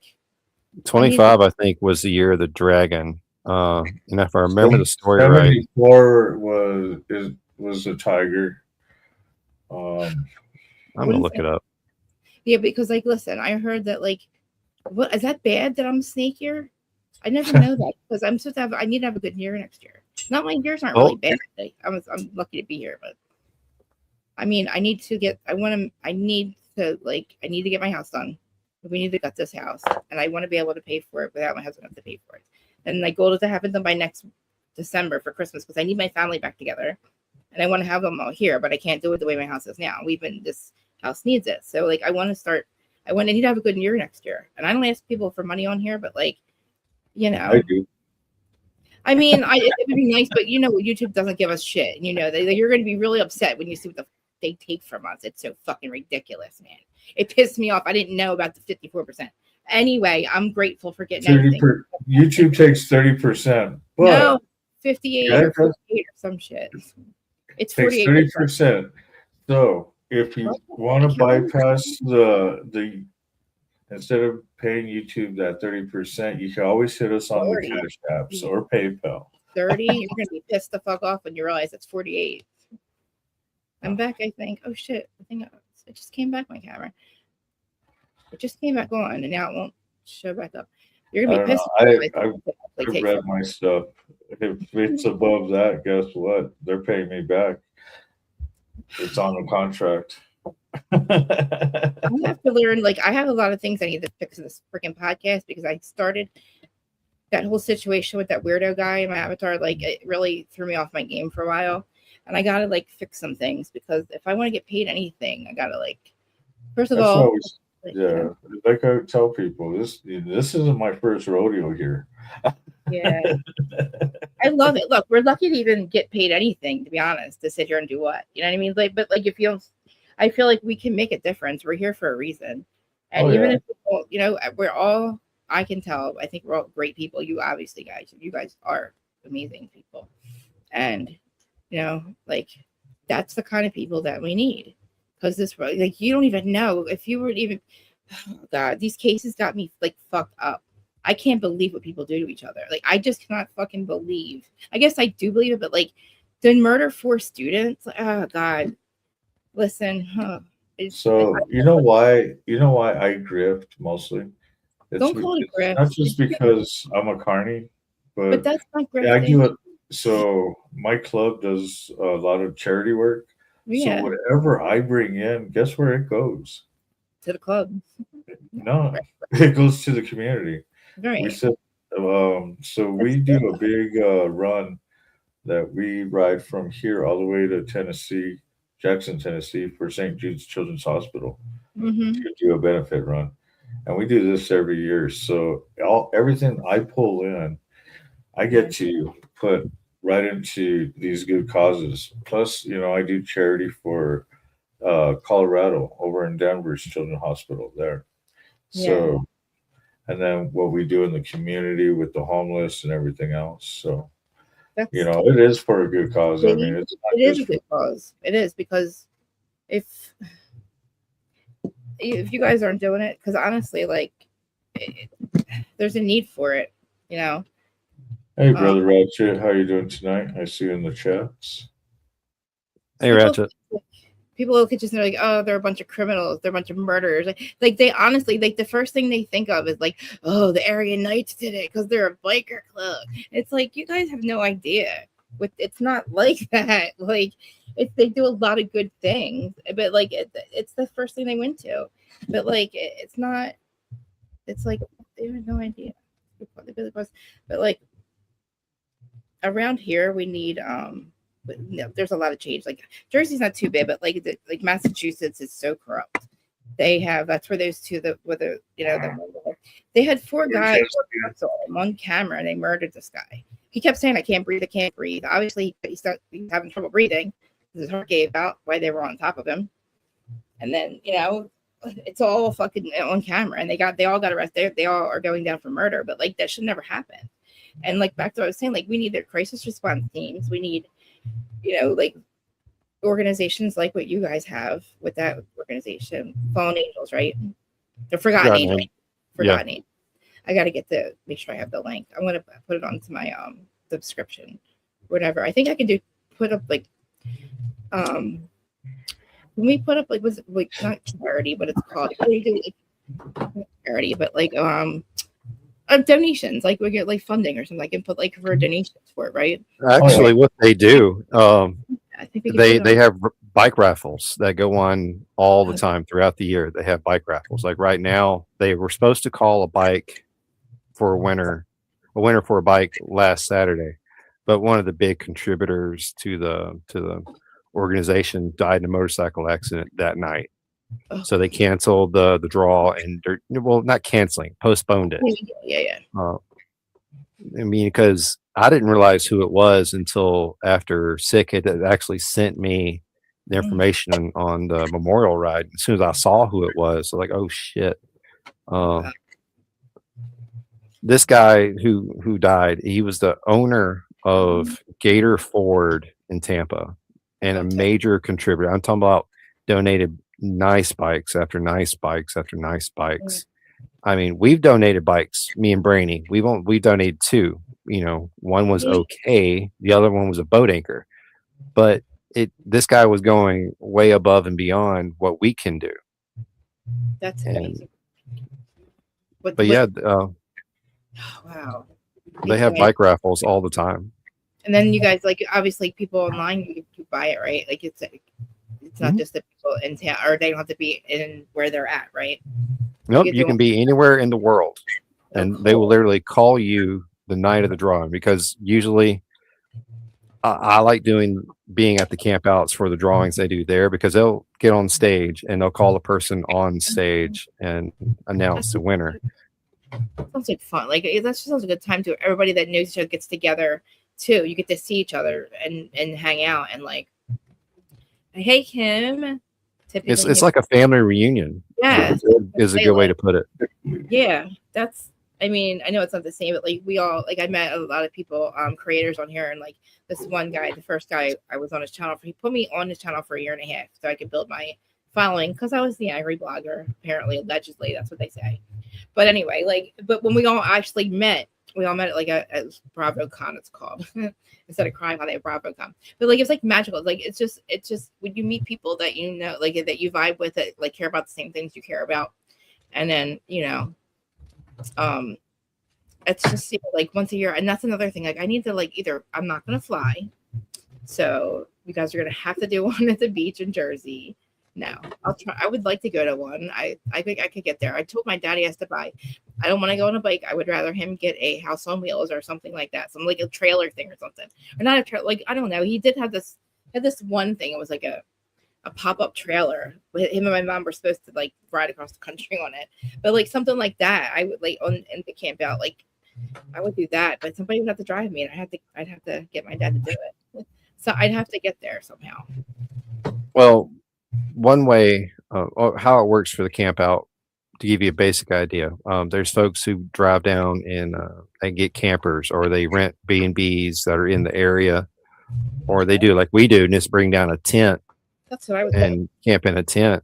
I mean, because they started charging last year because they had a huge number of folks come in for the wrong reasons. They didn't know why they were there. They were there because the food's free, the alcohol's free, the partying's free, everything was free. Right.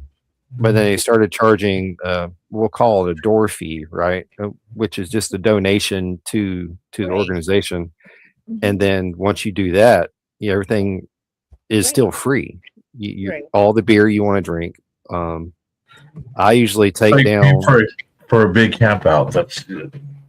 Yeah, that's amazing actually. Like, but I could see how some people would want to come hang out, and then not really contribute anything at all, not even money wise, just as a human being there. You know what I mean? Like kind of just taking out space for people that could really be there for the right reason. Because I'm sure, give out free food and beer. Like that's not free. That's not easy. That's a lot of money people are spending to do that for people, So you want people there that, I got Academy Sports and Outdoors. I don't know if that's big in your area, but it's a big sporting's good company. Yeah. I got them last year to donate an entire pallet back in March of all sorts of stuff. And they get all sorts of donations throughout the year to help build the houses or to remodel the houses or whatever for the young men and women. But it's one of those things, and I'll say it in my videos. I can sit here and talk about it all night long, but you'll never really know what it is and get until the feel you get for it there. until you get there.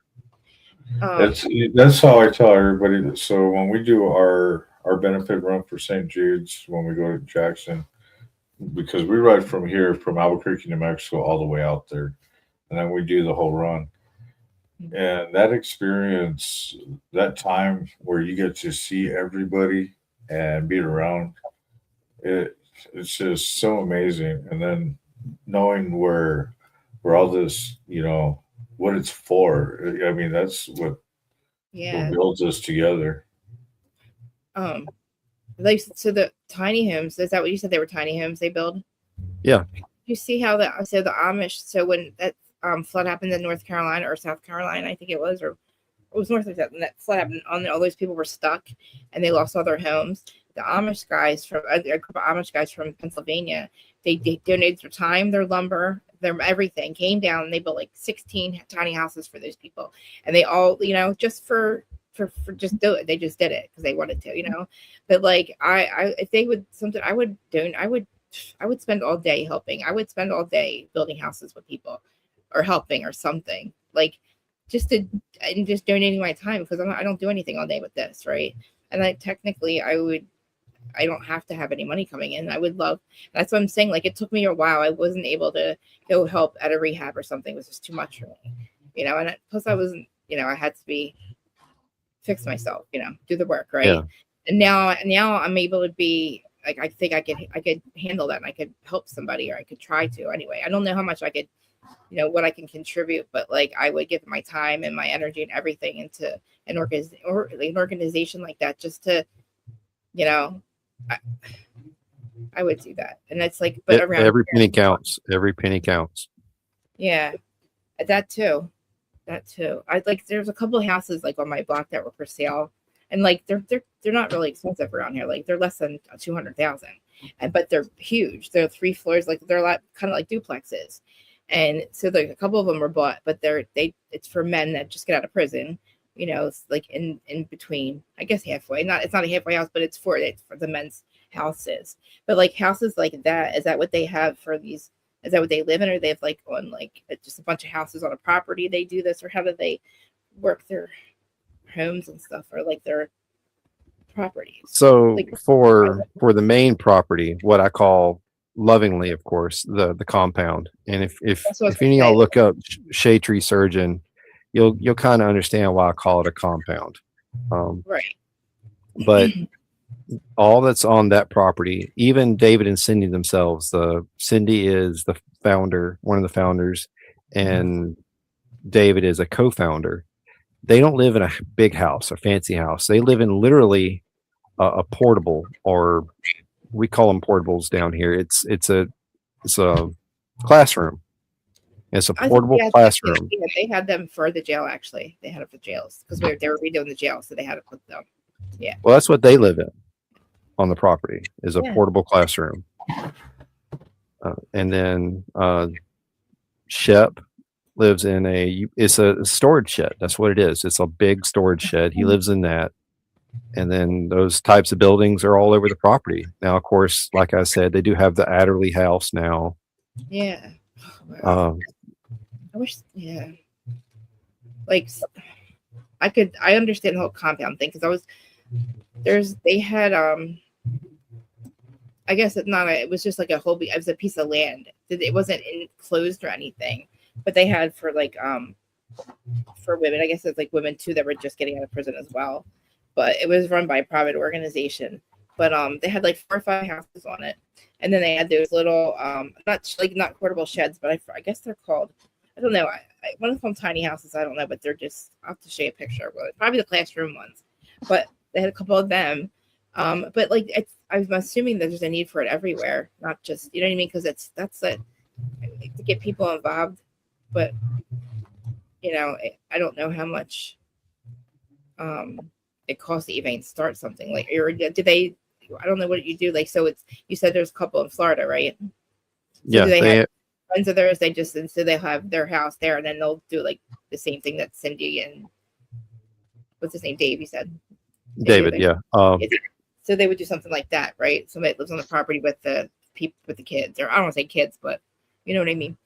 And then wow, see, And Sick himself, don't like they said. Ratchet said in the comments, people don't see the work that's done in the background, and you won't hear Sick tell you this story. right.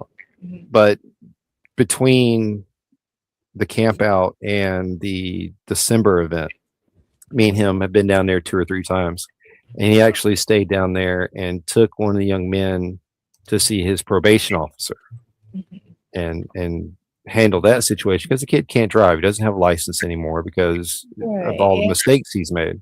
Yeah. He can't even leave the property without being escorted by someone who can be in charge over him. Right. That's so. And you have to check it out. I mean, I can sit here, like I said, I can tell you about it, but no, I like hearing the website. Check it out. Because I'm trying to figure. I'm like looking at it, but I don't know. I was on the Key Fab YouTube channel, but then I saw the website and I didn't know where I got lost. I was going from clicking on that, then I clicked on that. I'm like, wait, I got to do this when I can open it and just read because I don't know whose channel. I'm like, couldn't figure out whose channel I was on. Then I was looking for everybody else's channel. I'm like, I don't know because I heard you talking about it a little bit. I guess Six trying to raise money. He wants to go where to see you guys or Six raising money for a slightly different situation. And it's my channel is mainly about promoting your individual happiness, whatever brings you joy, right? And he's in a situation where someone is stealing his happiness. And we're trying to get him where he can basically rebuild himself into what he used to be. Wow. So he has to leave. He needs to leave. And he's got a place to go. He's just got to get to that point where he can leave and have a place to actually to sleep, to lay his head down. I was going to say, peace of mind where he lays his head down at night and know that he's okay when he wakes up in the morning and he's okay to go back to sleep at night. He knows my property here is open to him. All he's got to do is, however he is going to make this move, work with me to where we can get it situated, where we can get him here on the property and doing what makes him happy. How he has to take his bike, I guess, or could he get there another way and then have his bike shipped to you? Or he's got a van. He's only an hour away from me. Okay. Oh, wow. Okay. That's one of the benefits to where we moved to in Florida. And again, Sick was not in the picture when we planned this move. It was all about getting where we can support Forgotten Angels better. Because again, just like Ratchet said, the people in the background making it possible for these events. Right. You never really see them. You don't hear about them. And Shep is one of those guys who is constantly working on the property, constantly, like even the campouts, he's working.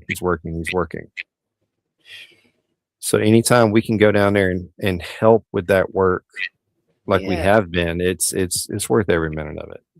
Like I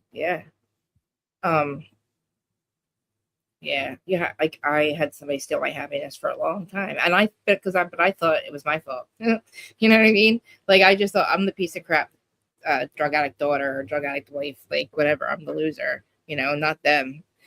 but it was like something, and I didn't know what I said I didn't have peace of mind, and nobody that understands what that means. Like, when I say peace of mind, I didn't even know what that meant. Like, to me, it's like laying my head down and like knowing that my house isn't getting raided. I'm not gonna have to, nobody's taking my home from me. Nobody's making me feel unsafe, like physically or emotionally. Like, and then my fault, always having a case or always like worrying about court, or I'm an addict, or I gotta like, you play the game, and like, I don't know how I survived it all, like I didn't feel, but like even my house, you would think, but on the outside it looks safe, but no, because me and my sister are running around, we're ripping and running. My dad's not the best either. Like, we're all not, not exactly on the right side of the wall. And then it's like, that's scary though, because people know where you live. And like, I was always afraid people were going to come get us because our house is raided a few times. But like, as you get older, but who am I? I'm the drug addict daughter. I had nowhere to go. But anyway, the whole point is I didn't know what peace of mind meant. And then again, when I was with somebody that was, we'll say unavailable, but was mine first, but unavailable for 20 years. That wasn't a safe situation either, like mentally or like physically, you know what I mean? Like adulting. I didn't know how to be an adult when I got clean. But like I met my parents, well, let's say my mom was, when I finally did get clean, I don't know if they finally let me come home, and like I was 36, but I met my husband, who's a normal person, we'll say. That's what Brandy calls me, a normie. Like he saved my life being a normal person. I would die if my ex and I were the same person. We literally were the same person. That was not good. Like, I say he would never kill me sober, but we would destroy each other just because we can't be in the same room with each other for Howard's house.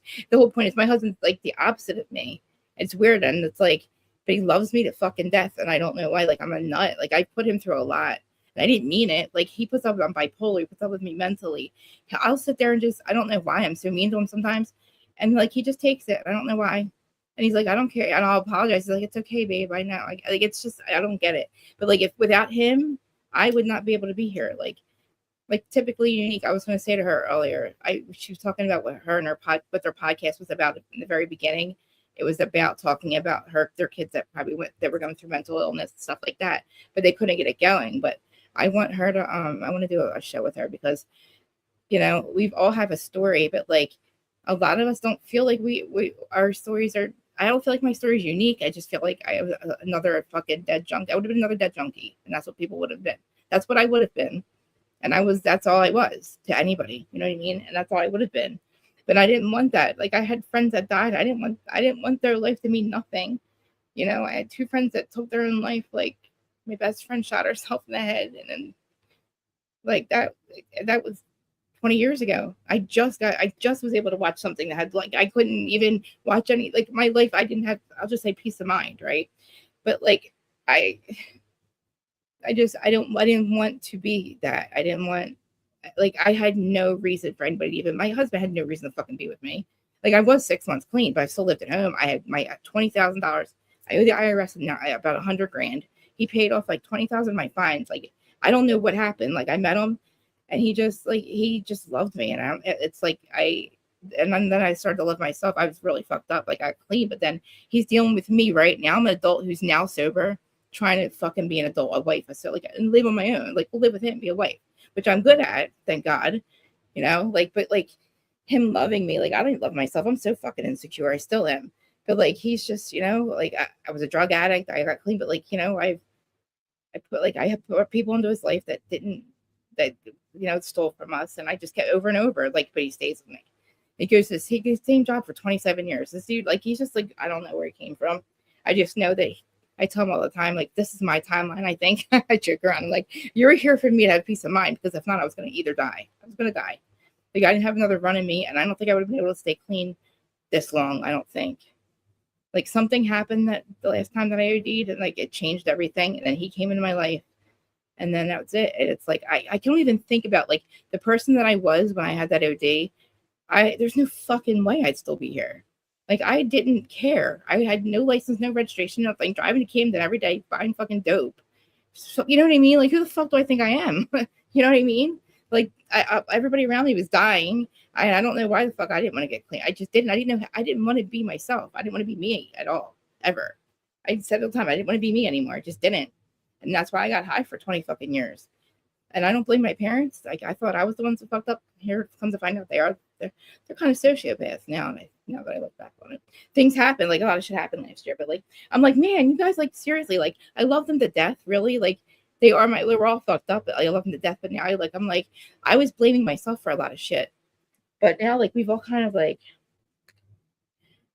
we're all like, we can breathe, it feels like. But anyway, I met my husband, and he's like, he gave me peace of mind. And then somebody, you have to get rid of anything no longer serves you anymore. We have to be fucking selfish. Like, he needs to be selfish. And like, we're too old to fuck around, like, a sustainable lifestyle is what we need. Like, that's not what I had for a long time. Like, I really didn't. And peace of mind is so fucking important. It's like, you don't want to have to worry about somebody taking your fucking, I don't know what it is with me. I have a fear of, like, somebody taking my house. I don't know. I think it's like, I know nobody's going to come take our house. Like, I know that. Like, we own it. We don't pay on it or anything. My husband would never let that happen. Like, poor guy. Like, he wouldn't check the bank account ever for, like, years. 10 years I ran his bank account.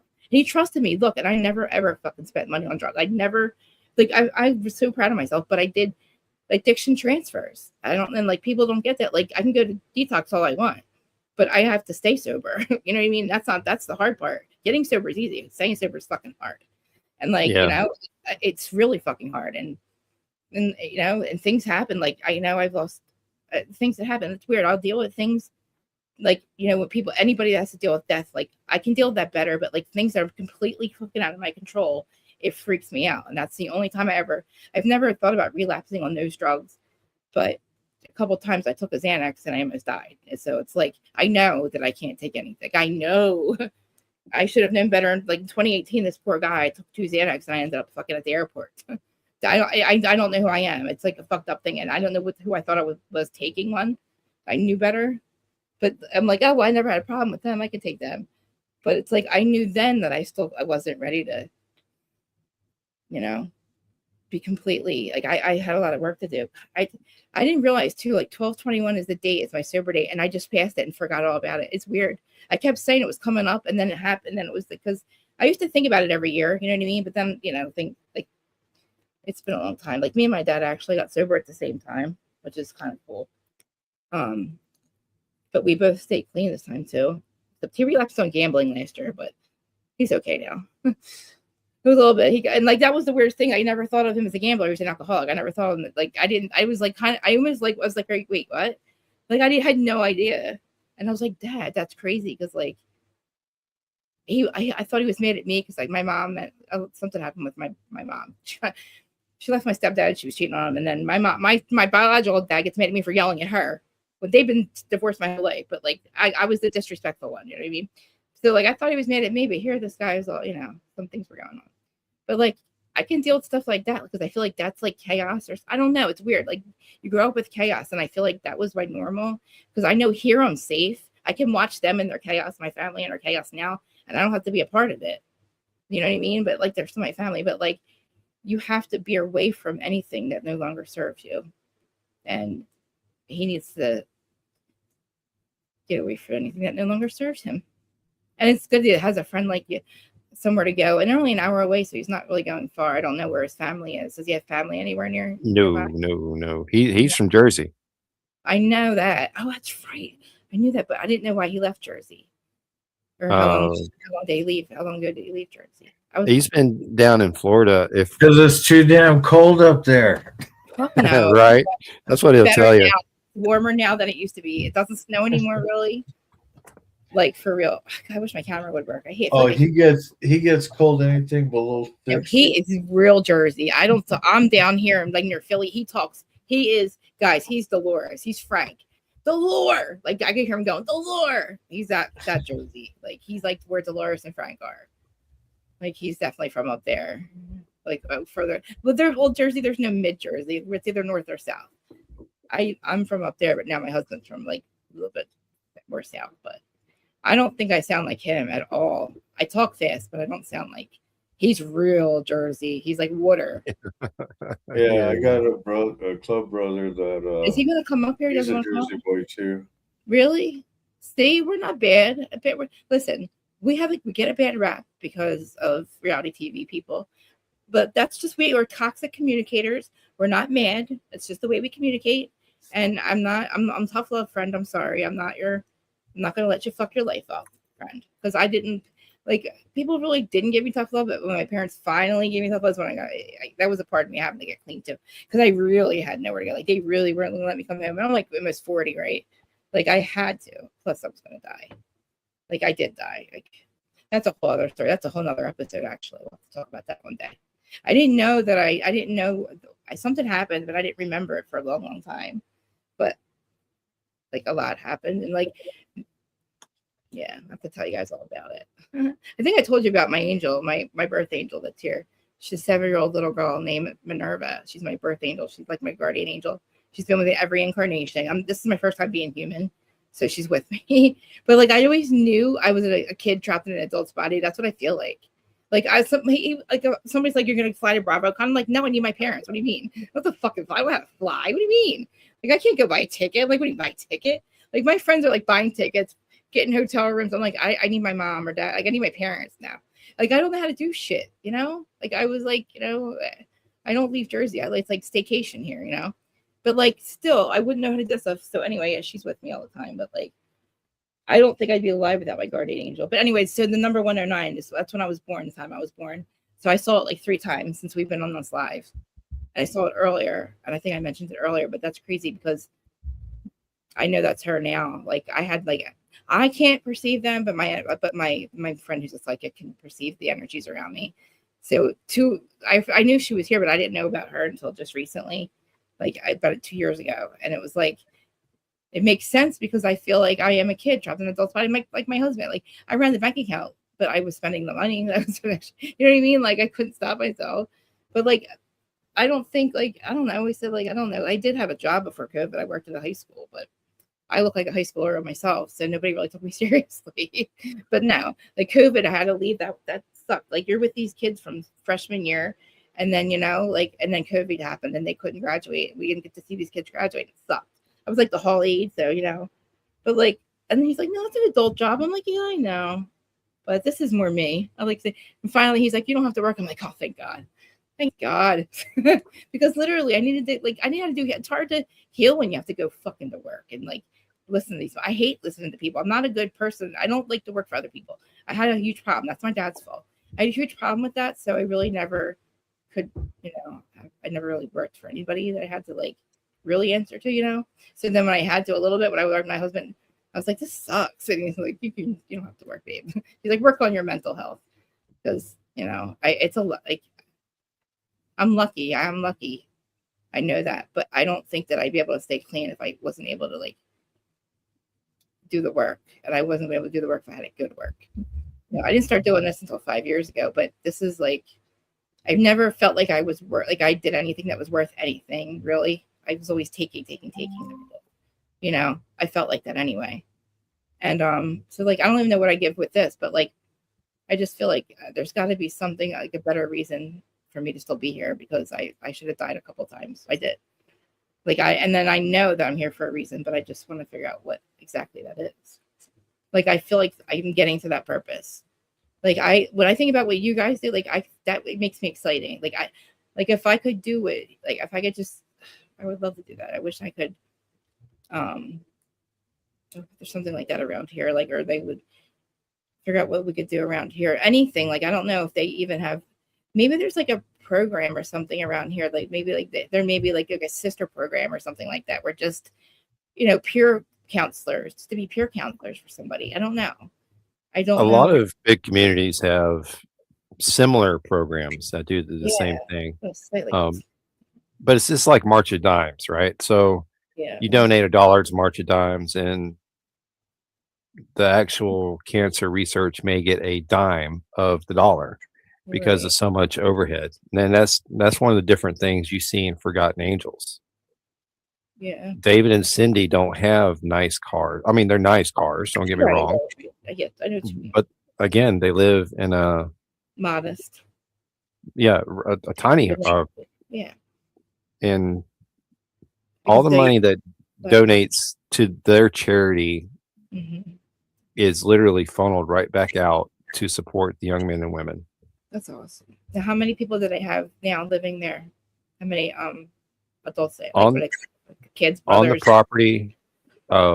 If I understand the messages correctly, they just got in 2 or 3 more, Oh wow.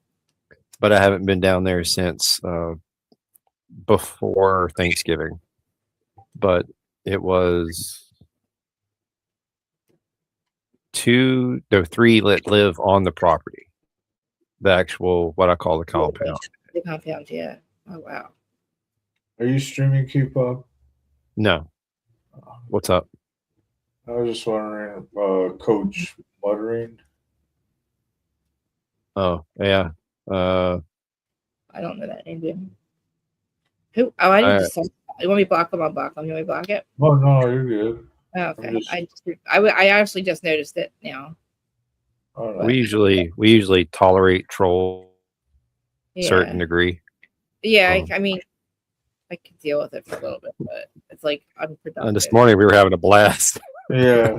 We're like, Well, who told somebody like we blocked my? There's I'm times like, that I don't who even blocked pay my people? attention to chat. That's the thing.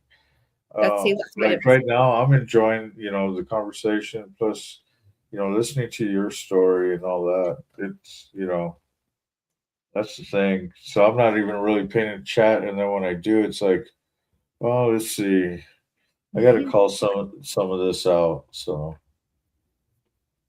but That's usually how it goes with us. Mark the Dime thing, dude.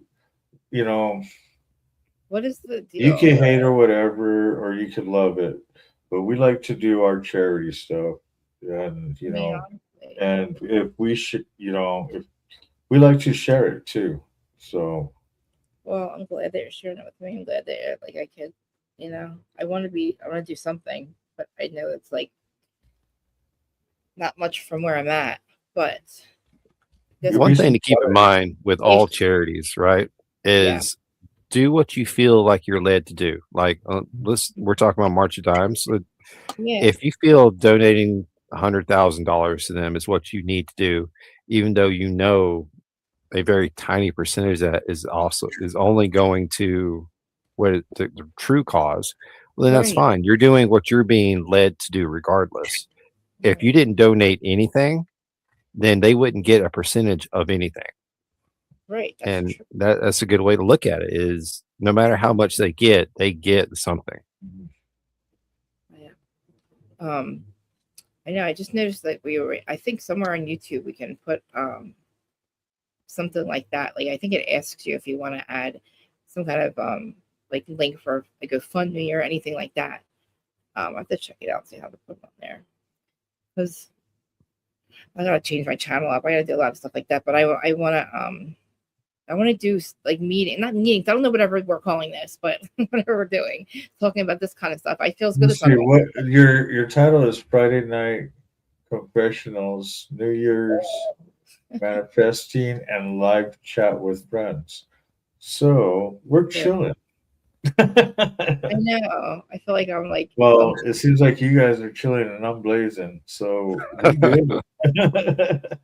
I've been trying to fix my fucking camera. I feel like it's so weird for me not to be like I can't see. I feel like you guys. I don't know if it's weird. Like I'm like talking, like I'm not there or something. I feel like when you have these conversations, you like talk to each other, look at each other. You know what I mean? It feels weird, like because I'm usually live. I don't usually. Don't let that bother you. We have like in our panels anywhere between 4 to 6 to 9 people at any given time.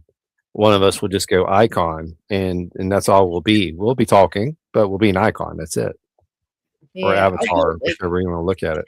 Like a couple of the guys that for the true crime, like I was doing panels with them, like because he had a phone and I was able to like pull up the pictures and stuff, so we would do that. But like, he would ask me, he would give me 15 minutes notice, and I'm like, I'm not going on camera. Like, guys, I don't look like this, but I'm not doing my show. Like, you know what I mean? It's like I didn't like so I got a little bit used to doing my avatar, but I still would rather. That's one thing about my show too.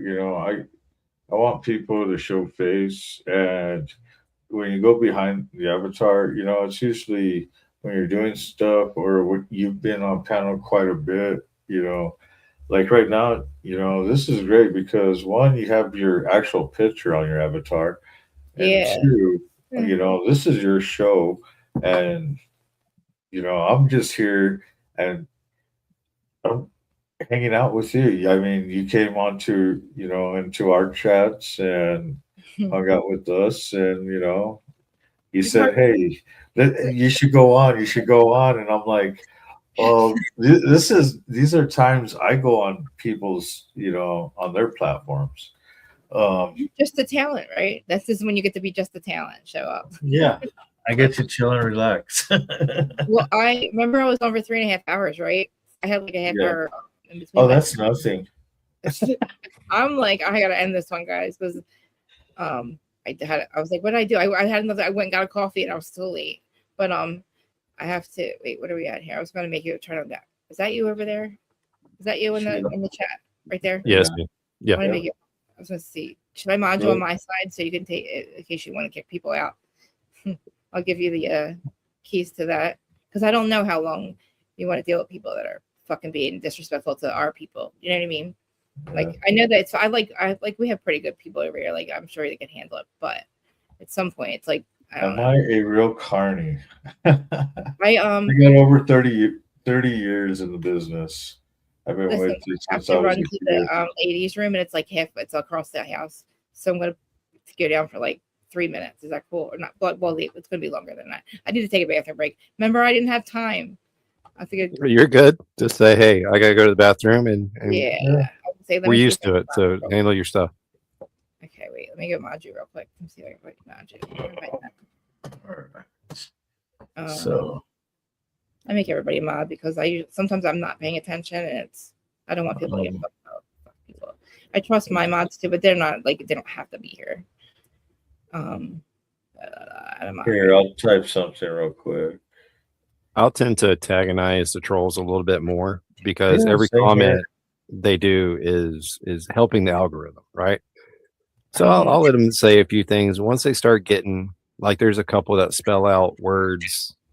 Oh yeah, down the Yeah, thing. no, yeah, they're gone instantly. But I normally don't have to boot anybody because we have in our coffee show so many mods that are constantly watching. Like if I'm streaming off this broadcast, it's either going horizontal and vertical. It's doing both. Mine is set up both of them right now. I can't. It bothers me to have it, but that's hard enough. Probably because right now I have you guys up here, so it would probably make me really confused if I have mine. I shut it off. But all right, I'll be right back. Where am I at? Wait, do I have it on or you have? No, I don't have it on. Don't listen. Guys, see what's happening right now. I did by this time I've been smoking all day long. Okay, that's another thing. All right. So where is Sick tonight? I saw him in the comments earlier, but he And that's what I was wondering. I told him, just say what's up, and if he wanted to, I'd send him the link. Same with Moto too. well, I know Moto doesn't usually stay up too late on Fridays. Because Saturday night is when he stays up the latest. Yeah, but you never know what kind of mood he's actually chimed in on some of my shows in the chats.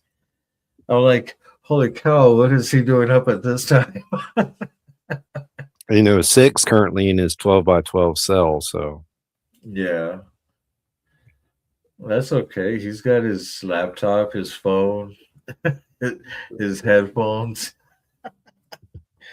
He could jump on and be like, I can't hear her, lock the door and everything.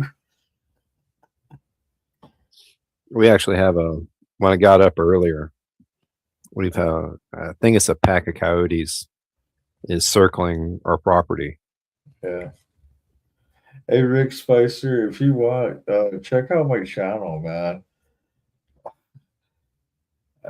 I've been like I said, I've been with it for over 30 years in the carnival business within the circus, carnival, film, music. I mean, I've been there, done that, had the t-shirt, wore it out, used it as a shop rag before it I-86 in the can. So,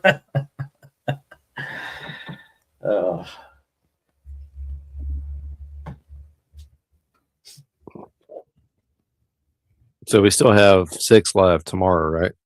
Yeah. Or not 6, but motos. Motos. Okay. I didn't know if he had. I saw something where he had scheduled something, but I didn't see what. I'm gonna shoot this out. I mean, you know how I grift and do all that, try to make money. But this is not about making money. What would be cool is if Ratchet will have my bike finished, so I could do the show tomorrow while I'm riding it. Yeah, that'd be nice. Ratchet, That'd get be- on that, buddy. But then again, like I said, I'm cool whenever it's done. I'm not really in a rush, but hint, hint, nudge, nudge, wink, wink. You know what I mean? Yeah, yeah, I got you. No, look, man, I got the Fat Bob. The rear brakes on it are, I think, almost down to the metal. So I have to do the brakes on that, and then of course the ST is sitting there with a blown out Shoot, I could put my clutch. link up. Yeah. And I think I almost have the money to order a new clutch. But then the tire's still burned out on that, so it'll be another. It may be ready by March. It depends on how the job market goes. Trying to fix my camera real quick. I'm back though. I'm trying to fix it again. Hold on. Hey, typically, are you looking for Carney's channel or my channel? Here, I'll put my link up real quick. Or actually, I'll put this live on. I'll put You this got in it? the chat for you guys, and there you go. You got it? Yeah, Okay. thanks. And I mean, here I have one of my mods up here on the panel with us. And how many mods do I have in my chats? It's all good. I mean, I'm so used to running my channel by myself. I mean, sometimes I forget I do got mods. It's all I look over it. I can't. I see all blue, so I don't know. And Rick, you're on your own. You're on an island by yourself. Sorry, Rick. Love you. No, I have 8 cats. Did I tell you that? What's So I that? I got Yeah, I have 8 cats. I had to feed a couple of them just now too. They're all looking at me. 5 in the house and 3 outside. 10 dogs. I got you beat. Oh, you have, dude, that's right. Somebody has 8 dogs. That's you, right? Yep, 10 of them. See, I'm telling you, I would have if my husband stopped. He said no after 3. Like no more, no more, no more. But it's like, what am I supposed to do? Say no? Dude, my cats just showed up. Like I'm not gonna just go. Like it's getting to be a little bit much because I have an outside. Like I literally turned my gazebo into a house for them with like heat and everything because they want to be outside, but they don't leave my yard. Like they haven't left my yard in like 2 years. And then another one showed up this year. He's really fucking cute. But like I have 5 I have inside are like my kids. They're my kids, man. I want to see your dogs though. I got one coming. What kind of dogs are they? All right, so this one, oh, come on, baby. She just woke up from a nap. She's not moving real fast. Come on. Man, I thought 8 cats was a lot. Oh my god, So- I'm gonna die. I love So it. this is Siete. She was supposed to be our 7th dog and last dog. And there's a story why we got more after that. I want to hear it. I want to hear all of it. Well, so Anubis and Sabeto, I got them. They were at a church that literally is built on the property that my grandmother used to have her house, and just above that, like 100 yards, was my house, and our whole family lived on that little section, right? Mhm. And I was riding back from town one day, and there were 2 stray dogs hanging out at that church, and all of my dogs through my childhood died on that road. All of them got hit by a car or a truck or something and died on that road. Okay. So when I saw those 2 there, I immediately turned around, stopped, saw they didn't have any food. So I got back on the bike, rode to the store, got some dog food, came back and fed them. And this was back in February. And Georgia was still in the freezing conditions then. And these dogs didn't have any place to go except for sitting outside this church. So I called Brainy and said, look, there's these two dogs that are where all my dogs have died. I'm not leaving them here. And she says, we can't get them, can't get them. I'm like, well, all right. I'll be here in the morning when you come back by. Right. So she stopped, and then that's how we ended up with Sabato and Anubis. So that's number 7 and 8, right? No, that's 8 and 9. Oh, Because 8 this and is number 7. Oh, She was found at a gas station out in the wow. middle of nowhere. She's going to go lay back on the couch. She's That's spoiled. the only one that I got was Sterling Marie. She's the one that she literally sleeps on top, like she sleeps in my neck. It's still, she's like a little, she was just here. I wish she would come back in. But my friend called me one day. She's like, there's a kitten outside. Her mom just got hit by a car. She's in the middle of the street. She won't leave. Like she didn't know what to do. And she was running around and like running back and forth. Like she was staying in that spot, and it broke my fucking heart. I was like, oh, bring her to me. Cause she was with her mom. And then her mom got hit. And then poor little Sterling Marie, I don't know where she is, but she came to me. She was so little. And we only had one cat at that time. So that was easy, right? And he had his cat was like 14 at the time. We still have her, meow meow. I call her meow meow. But I was starting to get attached to her. And then Sterling Marie came.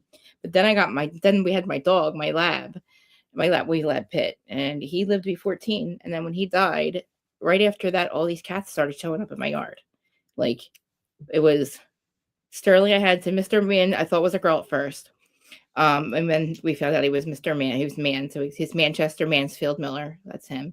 Then I got Sterling Marie. She's Sterling Marie. We have Meow Meow Marie. Then we got Fang Fang shows up. Oh shit.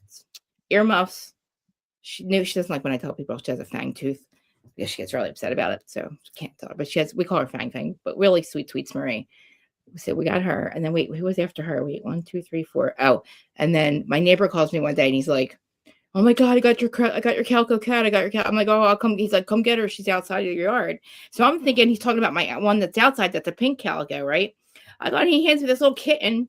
My little Riley Ann. Where are you at, Riley Ann? She's like a kitten. I'm like, and he answered. I was like, that's not my cat, but fuck it. And I took her and I run in the house. I'm like, babe. He's like, no. I'm like, yeah. I was like, I can't. I'm not gonna fucking. I'm like, no. Like she's hungry. She showed up at Steve's and he thought it was all right. I'm not fucking giving her back.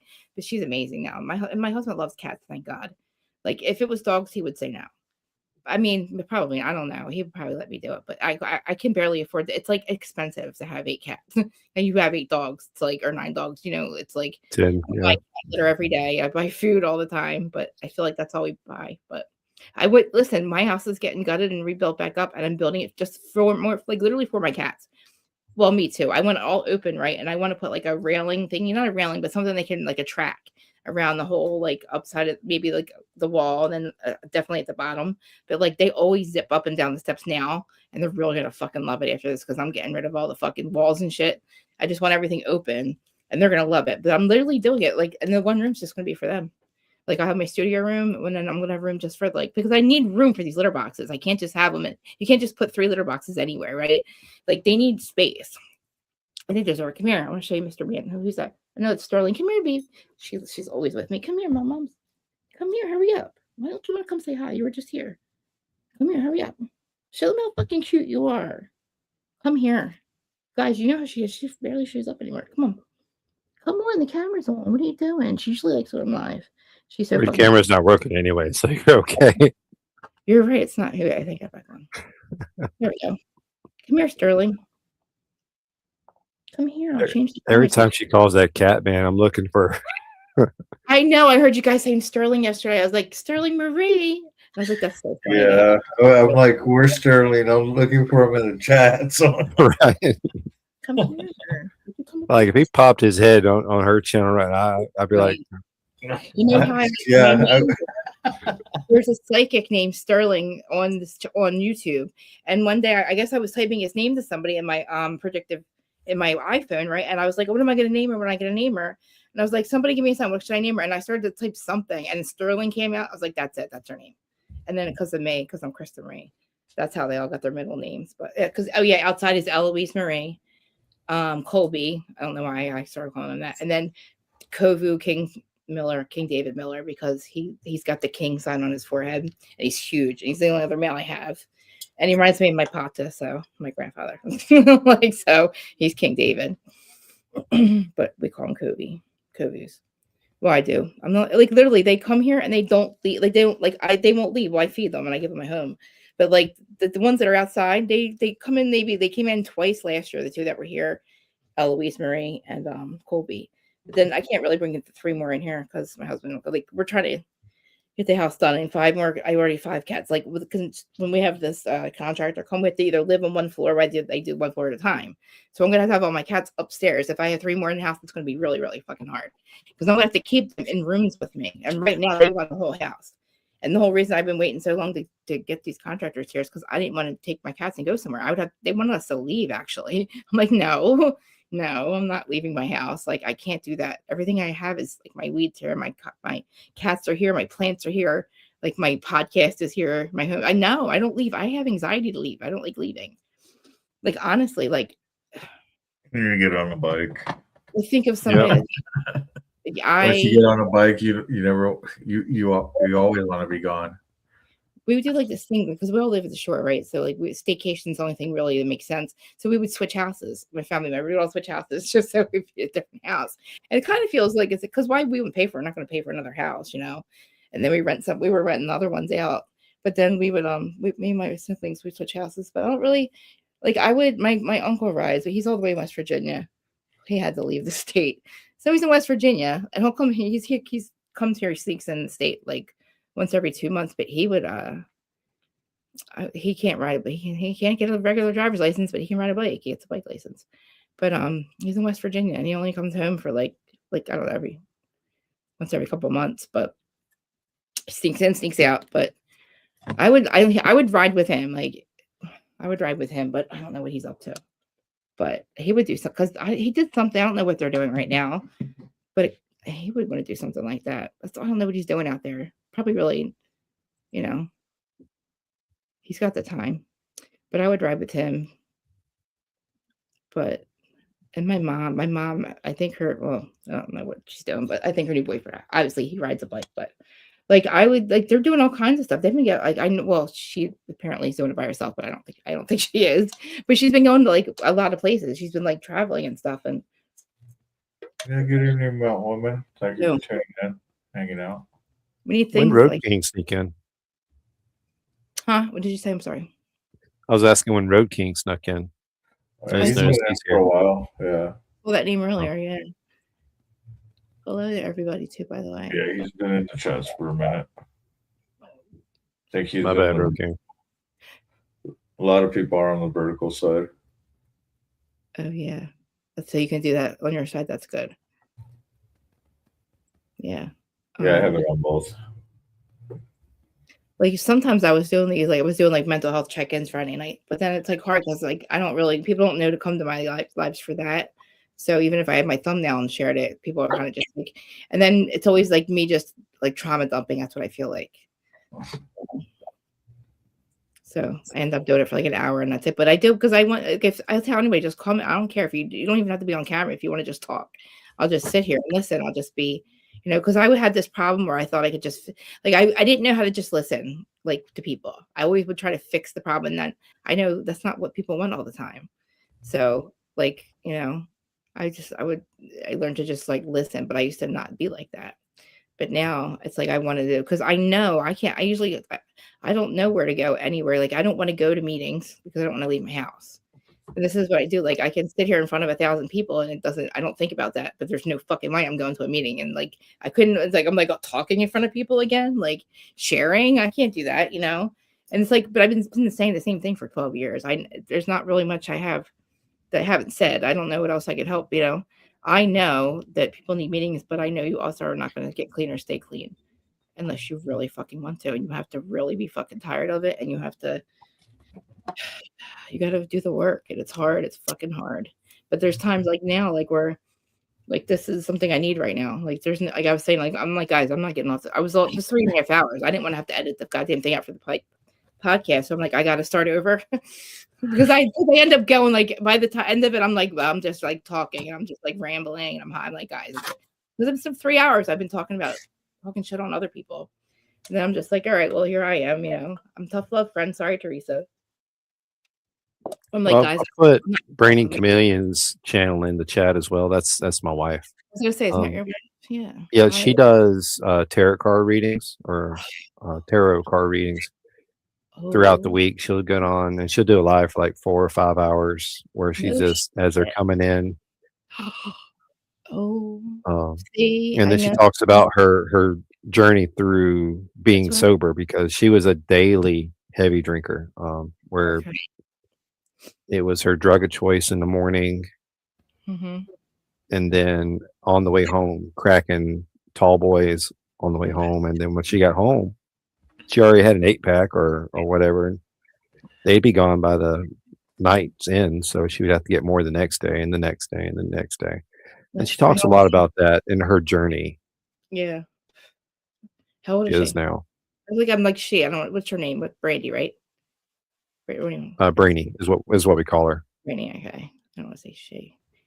I mean, I Yeah, guess I'll I take a love couple. going on there and watching her show whenever I can. That's I want to watch. That's what I was gonna say. I want to make sure I get her information link because I mean, like I said, people. It's hard. I mean, like you said, I don't like you weren't an addict, like you said. So I don't think No, it's I'm a like, I could never. normie. Yeah, it would be. Like I said to my ex, like one of us has to get clean because I can't, and you got to get clean. You have to, like, you know what I mean. And I think that would never work. And then my husband, I don't like I said, it's like he's here, but like I need other people that I know that understand how like I've been adulting sober and how fucking hard that is for some people. Like they're like if people are like, oh, how's your life so hard? Like this is not always been my life. Like it's not just because my husband's normal doesn't mean I'm still dealing with myself. Like I'm still dealing with shit that I don't even know who the fuck I was back then. I don't know like I'm a completely different person, I feel like, but I still struggle with mental health. Like I still have like I'm a self-medicator, addiction transfers. And I didn't realize honestly till last year that how I could not control my spending. And I'm like fucking addict again. I said, babe, this is fucked up.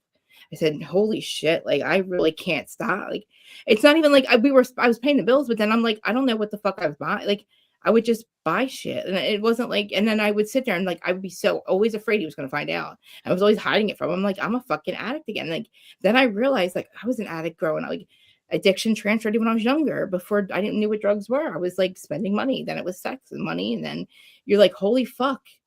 I had it, and then it was drugs. Then that was like my first Percocet. I was like, oh, fuck's the answer to life. My best friend's an alcoholic too, by the way. Like she's still actively like I don't know. I like fighting to get my dad sober, right? Then I become and we're growing up. Then I become the addict. Then I get all guilty because of everything I'd ever said to him, not understanding what it was to be an addict, and like wasn't choosing that over us.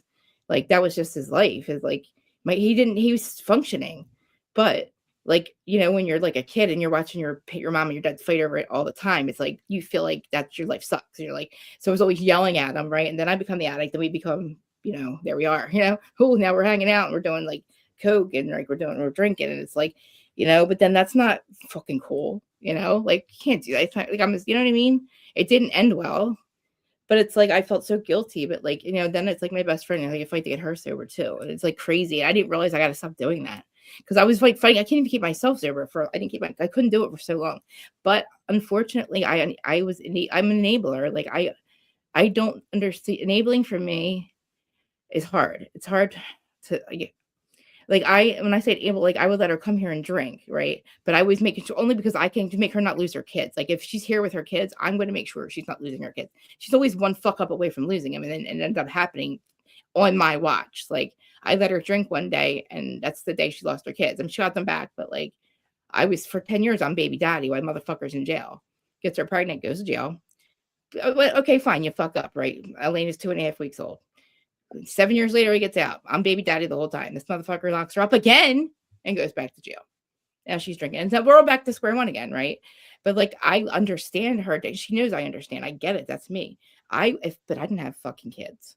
You know what I mean? I didn't have kids because of who I was. Like, I didn't have kids because I knew that I couldn't do that. I could not have, I didn't have it in me really to be a mom, unfortunately.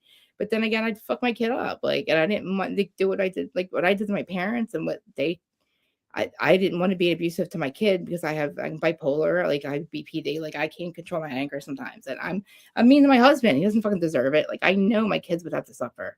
Like me and his stepson, like, dude, I was fist fighting his girlfriends. Like I don't have it in me to be like You know, I kicked the kid out. We had one party. I'm like, holy fuck, dude. My parents, I disrespected them every day and they never kicked me out. Here I am kicking him out, you know, just because his girlfriends are fucking assholes. Like, it's just crazy. Like, I knew that I couldn't do that. And like, she has 3 kids and they're like my kids, but like, I would enable her and let her drink. It was this last, I found 17 fucking hidden, you know, what are they called? Those little, the sleeve, what are they called? The fucking cinnamon shots, whatever. Oh, Fireball. God, yeah, I find them all over my yard. I'm still finding them sometimes. She started, Ugh. I was letting her drink, and then she started hiding it from me because it got to the point where like I couldn't let her do it anymore. But like I did it because I didn't want her to lose her kids. And then, you know, it's like she would drink, she couldn't stop, and then she ends up in like 3 a.m. Hey, dude's calling the fucking, he's got putting her in jail because what else is he gonna do? She's screaming with a knife in her hand, and she loses her kids. And like, then I did that, and I'm like, holy fuck, like I was trying, there was always one day I was always trying to clean up everything for her so the kids wouldn't. And everybody asked me, why do you keep doing this? I'm like, because of the kids, because I love them. They don't deserve it. Like they only have her every fucking, her mom was murdered. I'm not mad at her. I'm mad at her mom's fucking murder. Her mom was murdered when she was 10. Dude, but that broke us in half, right? So that's what I'm mad at. That's why she's an alcoholic. And every fucking aunt and uncle she had died from drugs or murder.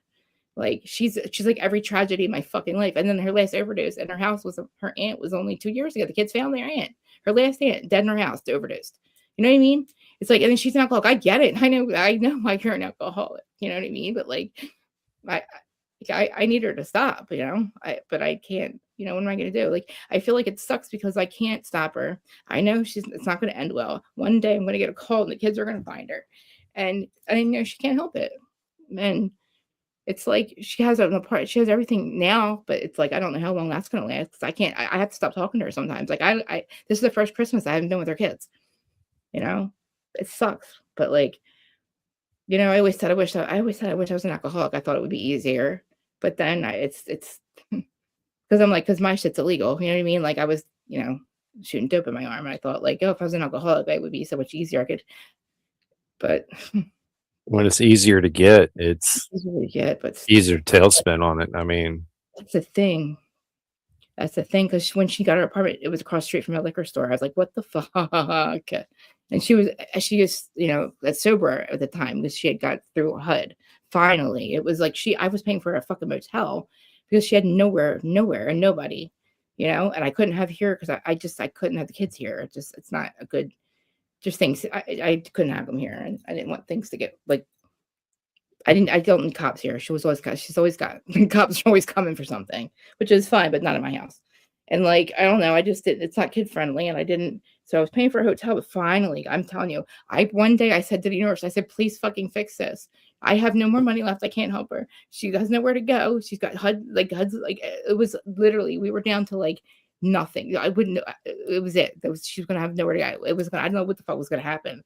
But like literally the next fucking day, HUD calls her. They do this lottery thing once a year, and they like literally do a lottery, and they pick some, and like literally randomly you get picked.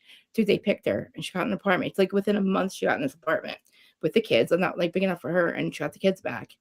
And then I don't know when she started drinking, but she got pregnant again when the fucking dude gets out. I was so pissed. For 7 years he's telling me, and I believed him when he said he wouldn't fuck up again, because God forbid he went to prison. You know what I mean? Away from his goddamn kids. And like they're growing up, and they know their dad from prison. That's it. That's all they know him as. And I thought he was a good dude. Like he was basically like a brother. He comes home and he fucks up within 3 months. He's back fucking in the halfway house. I said, what the fuck is he doing? Because don't tell me shit, right? Don't fucking tell me. So long story short, knocks her up again. Then he goes back. I said, for what? She goes, this bitch has the nerve to say to me, he was trying to provide for his family, stealing. I said, motherfucker, what? Don't tell me you're providing for your family, motherfucker. Now you're in jail, asshole. Like, what are you doing? I provide for your fucking family. Like, you're stealing, putting your life in jeopardy again, and you fucked up. And now your kids you knocked her up again. So another kid that's not going to know his fucking dad. And she's got another kid to take care of. Now she got 3. Thank God 3 they're all with him. But like still, he left his kids again. And I'm like, I don't know who I'm mad at. Like, you know what I mean? Who the fuck am I mad at? I'm just mad in general. Because like, it's like, dude, don't say that shit to me. Fucking get it. You know what I mean? Don't tell me you're doing shit illegal to provide for your family. I've been providing for your fucking family, not doing shit that's illegal. Like fucking, I don't have shit. Like my husband, it gives me a budget, and here I'm spending, giving it to her. You know what I mean? Like I'm providing for your family. Now it's your turn, asshole. And then it's like, no wonder I'm not mad at her for drinking because fuck, man. Like, what does she have to fucking? Like, she has 3 kids. That's the thing. Like, I wish she wouldn't right now. I was mad. So I just, there would have been more. She would have had a lot more. She would have had a lot more. And it's like, 2 was hard. 2 was hard because I'm not a kid. I'm really not a kid. I'm not a kid person, but my personality, look at me. I don't shut the fuck up. I love my cats. I give them attention. But when I want to just like, there's sometimes I can't stand myself and I just don't want to be around anybody. And I couldn't imagine a poor kid having to be with me, Like I need to go outside and I hug my trees, like for real. Like I have signs on all my trees that says we hug trees here. Like I call them healer. I have a tree out there that I heal. I was going to ask you about the land that all your dogs died on. Is it Indian burial? Is it an old Indian burial site? No, it's just a major highway. Because that's fucked up. Like I didn't know this, but we had a house that we had like this farmhouse, right? And I always wanted to get it back. It was like my grandparents. They died really young, right? My dad's parents. But on the property, I remember he said a lot of bad things happened there because I was like, I want the farmhouse back. Like I cry every time I see it. Like, my grandparents died, like devastated me. Felt like my parents. They died when I was like 3 or 4, right? So like he said that it was on an Indian burial site. He's like, that's why all our dogs died. And I said, Uncle Matt, I don't remember. Like, I didn't think of it like that. I just thought, fuck, you guys are a bunch of fucking bikers. Bad things are going to happen there. You know what I mean? There's always bad things. My trauma is from watching you guys fight and shit. Like just all these guys being drunk all the time and like just fighting part, how that shit is. Yeah. And like, I'm a kid, right? And I'm thinking my dad's the coolest guy in the room, but really they're a bunch of fucking outlaws, which is fine. But like, my trauma is watching them getting fights and shit. So like, I'm thinking bad things like that. But like, to me, I'm like, when you said that, I was like, oh man, like why though? But like a major highway, like, were you like living on one or did you live on it or? Yeah. I mean, the house was literally 30 yards from the highway. And that's then the dogs would walk down there crossing the street or whatever and get knocked out. And that was it. Yeah. I don't know if I could, like right now, like I say, my cats, like they don't leave my yard, but I also live on like a really, really, like it's a very like back, my street's way back off like a main road. But most of them, I think they're like these cats, right? Here's Fang. She's so cute. Oh wait, I can't sit on. I keep forgetting my camera's not on. Mom, I can't get my face not working. Wait, where? You guys can hear me though, right? You can hear me. Yeah, we can hear you. You're good. Oh yeah. I should just put your picture up. I should make you my avatar so they can see it. She's so cute. She actually looks like she looks upset all the time. She looks sad, but she's really not. She's like the most lovable. They're all lovable, but it's funny. Like I don't know this. So this is the story. So 2 of these cats, right? The last 2 that I got, which is the one Fang we call her. Really, she's sweet Marie. But they came to my yard, right? And she had a collar on her, right? I didn't know that the tortoiseshell, the little kitten that my neighbor gave me, came from the same house. But long story short, this girl that was living next door to the house that she was renting next door, she had this cat that was 14 that she brought from New York. And for some reason, she decided she just couldn't put it outside and didn't want it anymore. I didn't know this, right? I didn't know it was her cat. One day, she just comes to my yard and I seen her and she came up next to me. I was like, oh, here's another one, right? I'll just give her food like the rest of them. And I thought maybe because they'll come and then they'll leave and then I won't see them. You know what I mean? And then sometimes they come and they stay. Well, one night she came over and it took 3 years for Eloise to even come near me. The other cat, she came near me within like 2 weeks, but she was watching me. So she comes over. I'm like, I knew she was somebody's cat. So then one day her collar's gone. So I was like, oh shit, I don't know where she was coming from, but I figured she was one of my neighbor's cats. And she comes over and she laid in my lap, literally. And she hasn't left my side really. It was like she came right up to me like she's doing right now. She falls over on her back and just lays there. And my husband's like, that's it. He's like, bring her in. So she came in. But anyway, so the cat after that, the kitten. So then my neighbor, she's moving out one day and she's coming. She's like, yeah, she's moving out. And I'm like, yeah, I was like, don't you have a cat or something? She goes, oh yeah, my cat. She's like, yeah, I don't have her anymore. I said, wait. I was like, tell me that the cat in my window. I said, is that your goddamn cat? I said, is that your cat? Because me and my husband, we didn't know. I didn't want her to see her. I was like, I'm not giving her back. I'm like, I might be her cat. We didn't know. I didn't want to tell her, right? So she's moving. She goes, yeah, that's my Shakana Monique. She's like, that's Japana and Shakana Monique. That's what she named her. So 14 years, her name was Shakana Monique. And then the other one was Stardisha, the kitten. They named her Stardisha. I'm like, what? I'm like, oh, now she's Riley in, and she's like, they're Irish now. Sorry. Like, she came up with this, and she's like, I said, do you want them back? She's like, no. She's like, and she literally, she would not even go. She gave her 14 years, and she said to fucking put her outside. She was from New York. She didn't live here. She said, she goes, I thought maybe like it was my time to. I said, my husband said because she was pregnant. I was like, babe, don't know that's her cat though. He's like, no, a lot of people do it. I'm like, no, you don't just give your cat away when you get pregnant. She was telling me that the cat that she had with her was like sleeping with her like on next to her belly. So like she's like, I brought her from New York. I'm like, babe, it's not her cat. There's no fucking way. She loves that cat. He's like, babe, that's her fucking cat. I mean, don't let her in the window. Cause like, well, like, and yeah, because we'd always shout, I'm like, get out of the window, right? Because we're like, we're not giving her back. She fucking. I was like, babe, there's no way. But then when she's moving out, she goes, yeah, that's my cat. I was like, so wait. I was like, have you seen her in the window? Like, you had her. Like, I said, did you do that because you knew I was a cat lady? She's like, no. She's like, but no, you love her more than we do. I'm like, dude, you had her for 14 years. Then I'm like, do you want her back? And my husband's like, what? He's like, are you fucking nuts? And he fucking took them. Literally, she went back outside. He took them. He fucking hit them upstairs. He's like, they're not. He's like, I'm not giving their fucking cats back. I was like, oh, good, thanks, babe. I'm like, I don't know why I fucking said that. Because like, fuck no, I'm not giving them back. Like now, I want you to see her. I wish I could. She's so cute though. But she's literally. I thought she was a kitten. She's almost 16. She's older. She's older than all the others. And she looks like a kitten. She's a small swan. I have to figure out how to get you on the cameras. Actually, I can put a picture up. But yeah. So how did you get your other dogs? How old are your other dogs? What are they? Like, where do you have room for all these dogs? Oh yeah. In fact, that's one of the first things we did here on the property was spent like $1,200 in fencing just for the dogs to have a space to play in. Awesome. 3 of them are rescues from China. Really? What kind of where are they? Burlog is a Japanese Spitz. Maymay is a Japanese Spitz / Chinese street dog is a nice way to put it. But she's kind of a mutt. Yeah. Then of course a little bit is our little Yorkie. He was a runt of a litter, and they were going to end up putting him down, but we rescued him, and then after that we got Cerberus, which is our 90-something pound black-mouthed cur. Holy bull. Then we got Twig. She's a plot hound, a brindle plot hound. Oh. Then Siete, the pit bull. And you'll see Siete in a lot of my shorts because we have to keep her isolated from the other 2 females because she'll literally try to kill the females. Yeah. Oh, wow. Then after Siete, we got Anubis and Sabedo. And then while Brainy was off at no, I forgot one. Privy is he's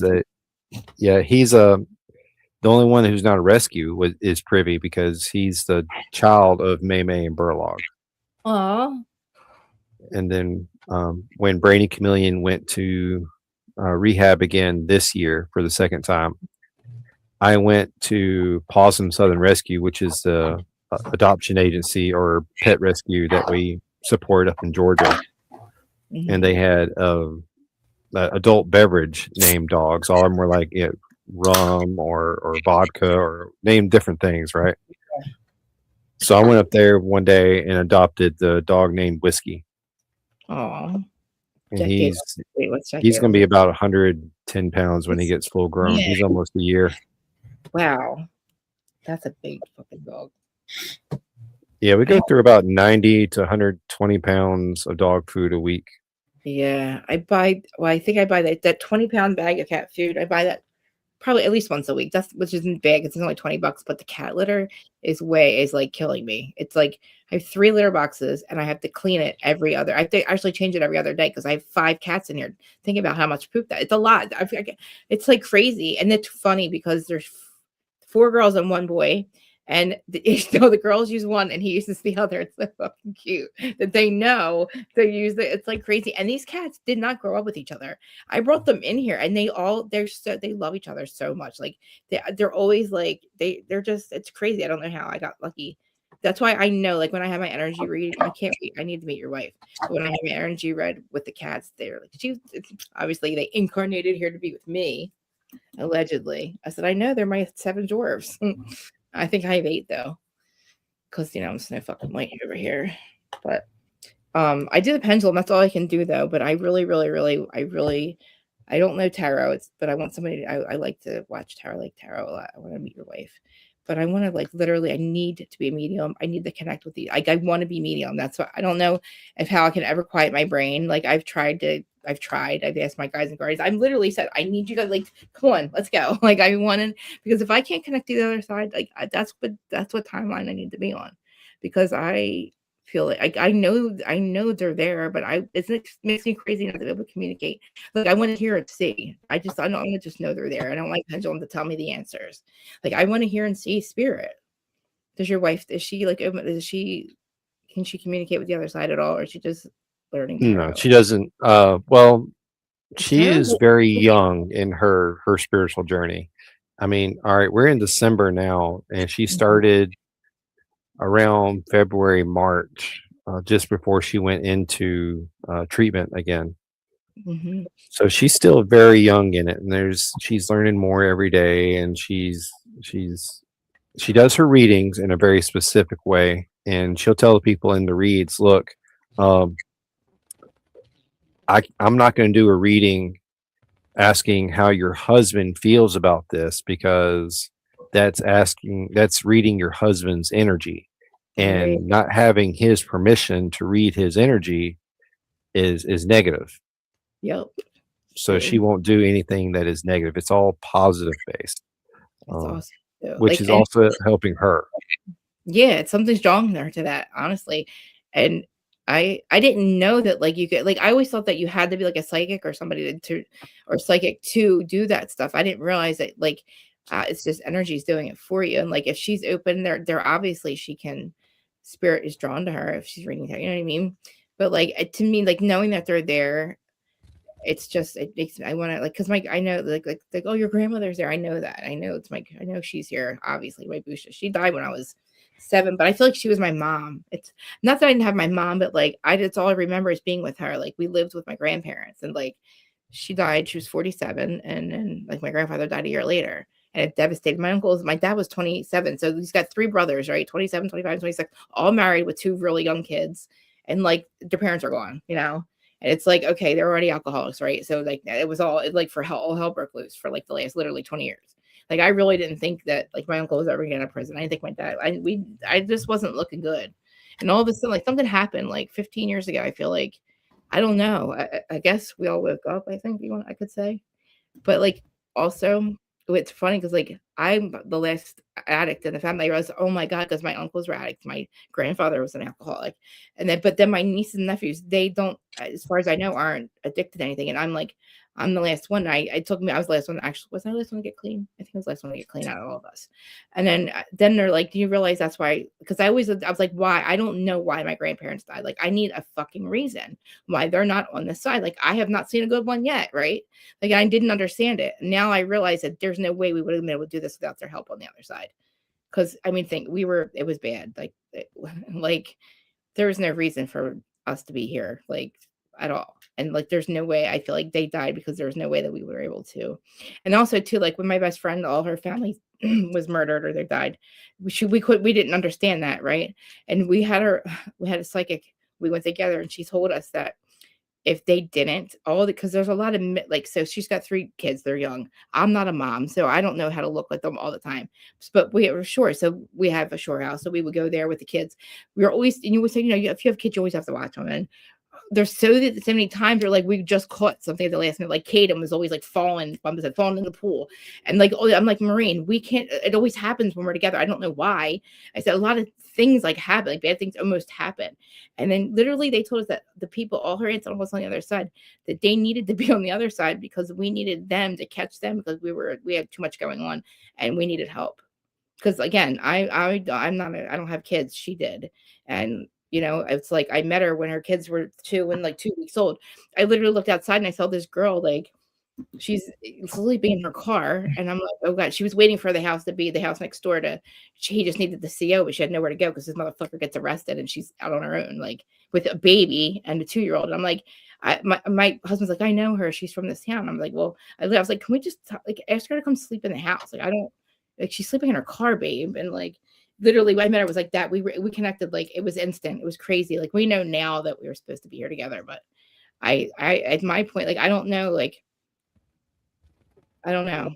It's never rehab, but she stops drinking, and then like she stopped drinking for like a year just recently. But then her ex-boyfriend, the one that she's with when the dude's in jail, her baby's out in jail, he's an alcoholic too. So they know they can't be together. So it's like when I know they're together, I know she's drinking again. But it's like I don't know what to do. I mean, I enable her. I enable her by because I'm not gonna tell her no. I don't want her to be sick. You know what I mean? Like I know she'll be sick, right? But then like I'm responsible to make sure the kids don't get taken that night. Like, and then so now I walk away from her, and she has another baby, right? And I don't get attached to her kid. I said, Marina, I'm not fucking doing that. Like the kids got taken, and it killed me. And it almost killed me. Like I didn't know it. I can't. I'm not their mom. I'm not their aunt. I can't see them. I lose them too. You know what I mean? Like, and I can't. I can't be attached to another. Like my friends are losing their fucking kids, and I'm like, what am I gonna do? Like, they're gone. I don't have any rights to them. I'm nobody to them, and I'm attached to their kids. And I'm not doing that again. Like, and it fucks me up because it's like, I understand her addiction, but I don't understand. Like, I don't know how to what to do. It's like I'm not trying to make it about me because it's not about me, but I can't. What am I?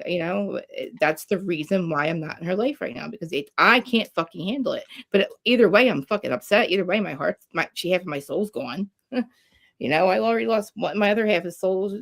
She's gone and she took her life. This one, it's like I don't know. Where's this life lesson? I asked we and her. We'll sit there and we'll just talk. She'll say, "What are we doing? Like, what kind of lesson is this for us? Like, why are we still fucking? Why am I still drinking? Like, why can't I stay?" Like, she said she doesn't want to stop drinking, but again, she knows she's actually a lot younger than me too. But it's just I don't know. Right now she's, hey Terry, as Mama Bear, talking about Marine. It's just we're just talking about it, like how I kind of was enabling her last summer. Well, I was enabling, not kind of. I did fucking enable her because she was gonna do it anyway.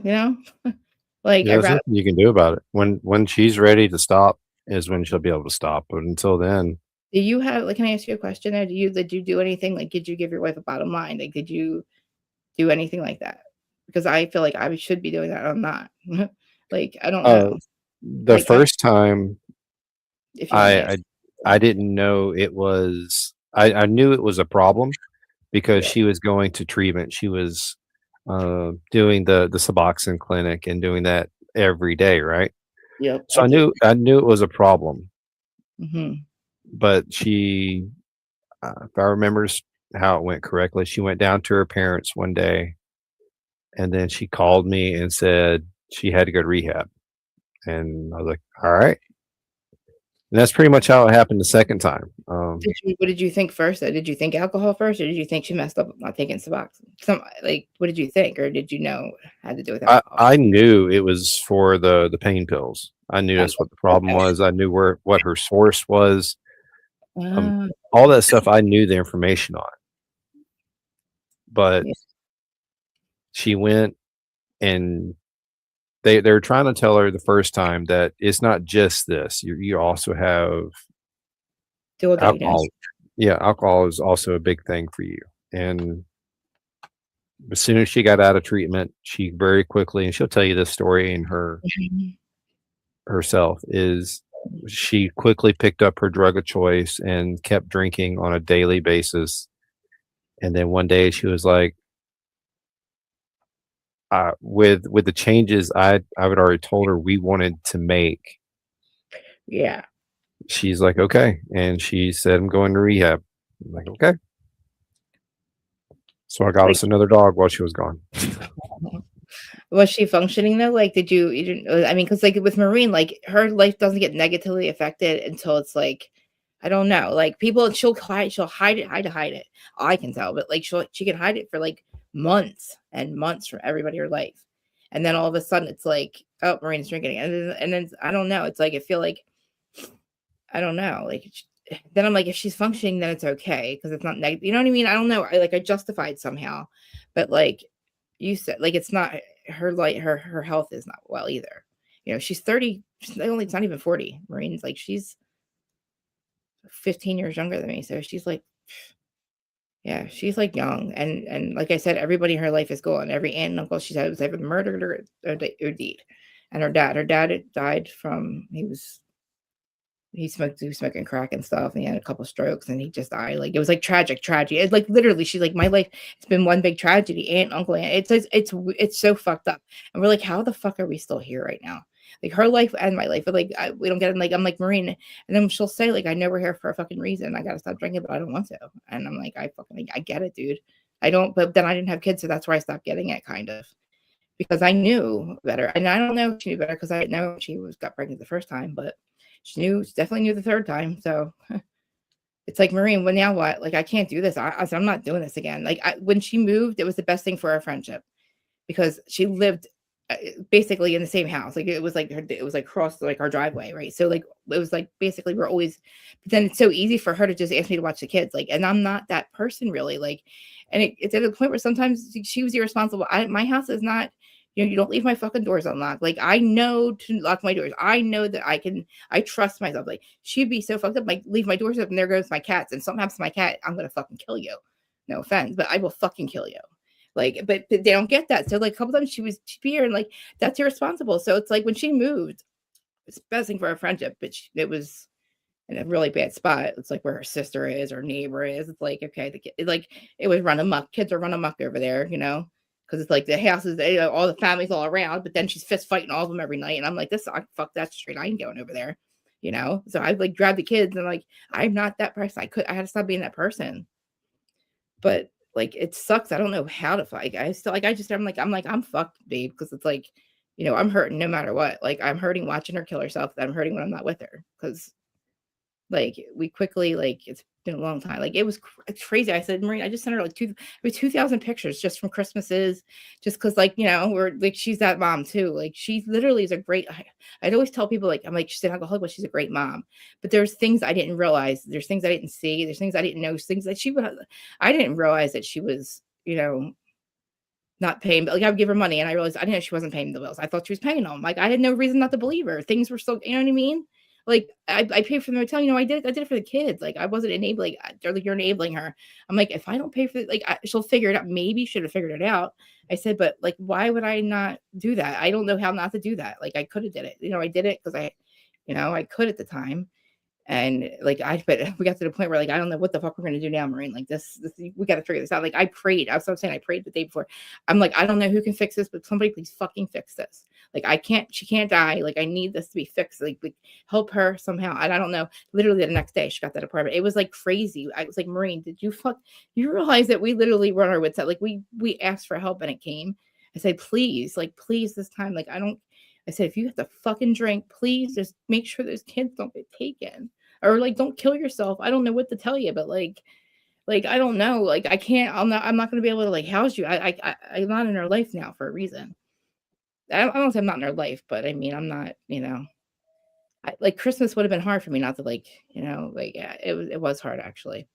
It's weird that my date went by and I didn't realize it. I did not think about it for 3 days. I knew it was coming up. I would say like something that was coming up recently. I'm like, yeah, it's 12/21/12, and I can't literally. I just realized it today. I was like, oh shit.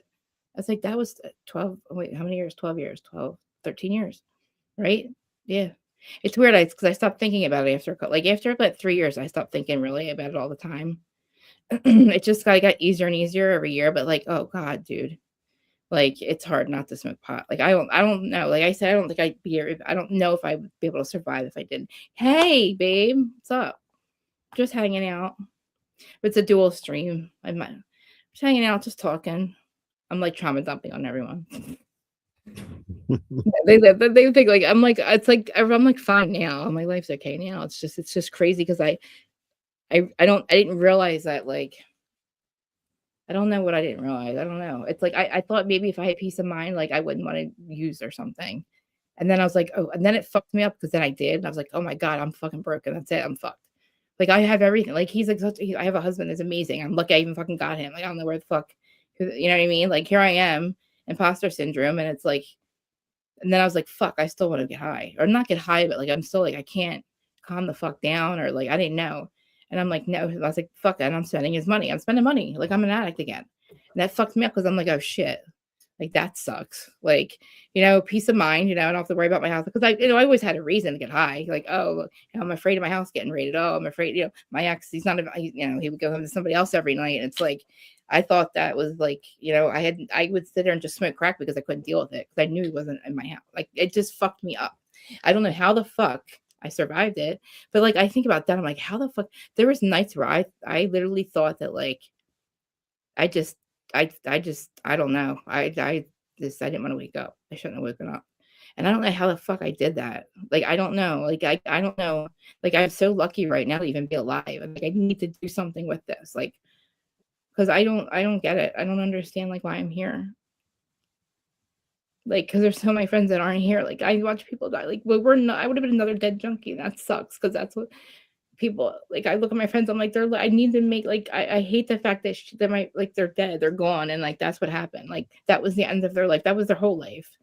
It's like they didn't choose. Like my one friend, just like she didn't choose her whole entire fucking family to be gone and have to do this by herself. Like and literally, and then not be an addict or an alcoholic or whatever, you know. And then here I am. My dad's my fucking drug buddy. That's fucked up.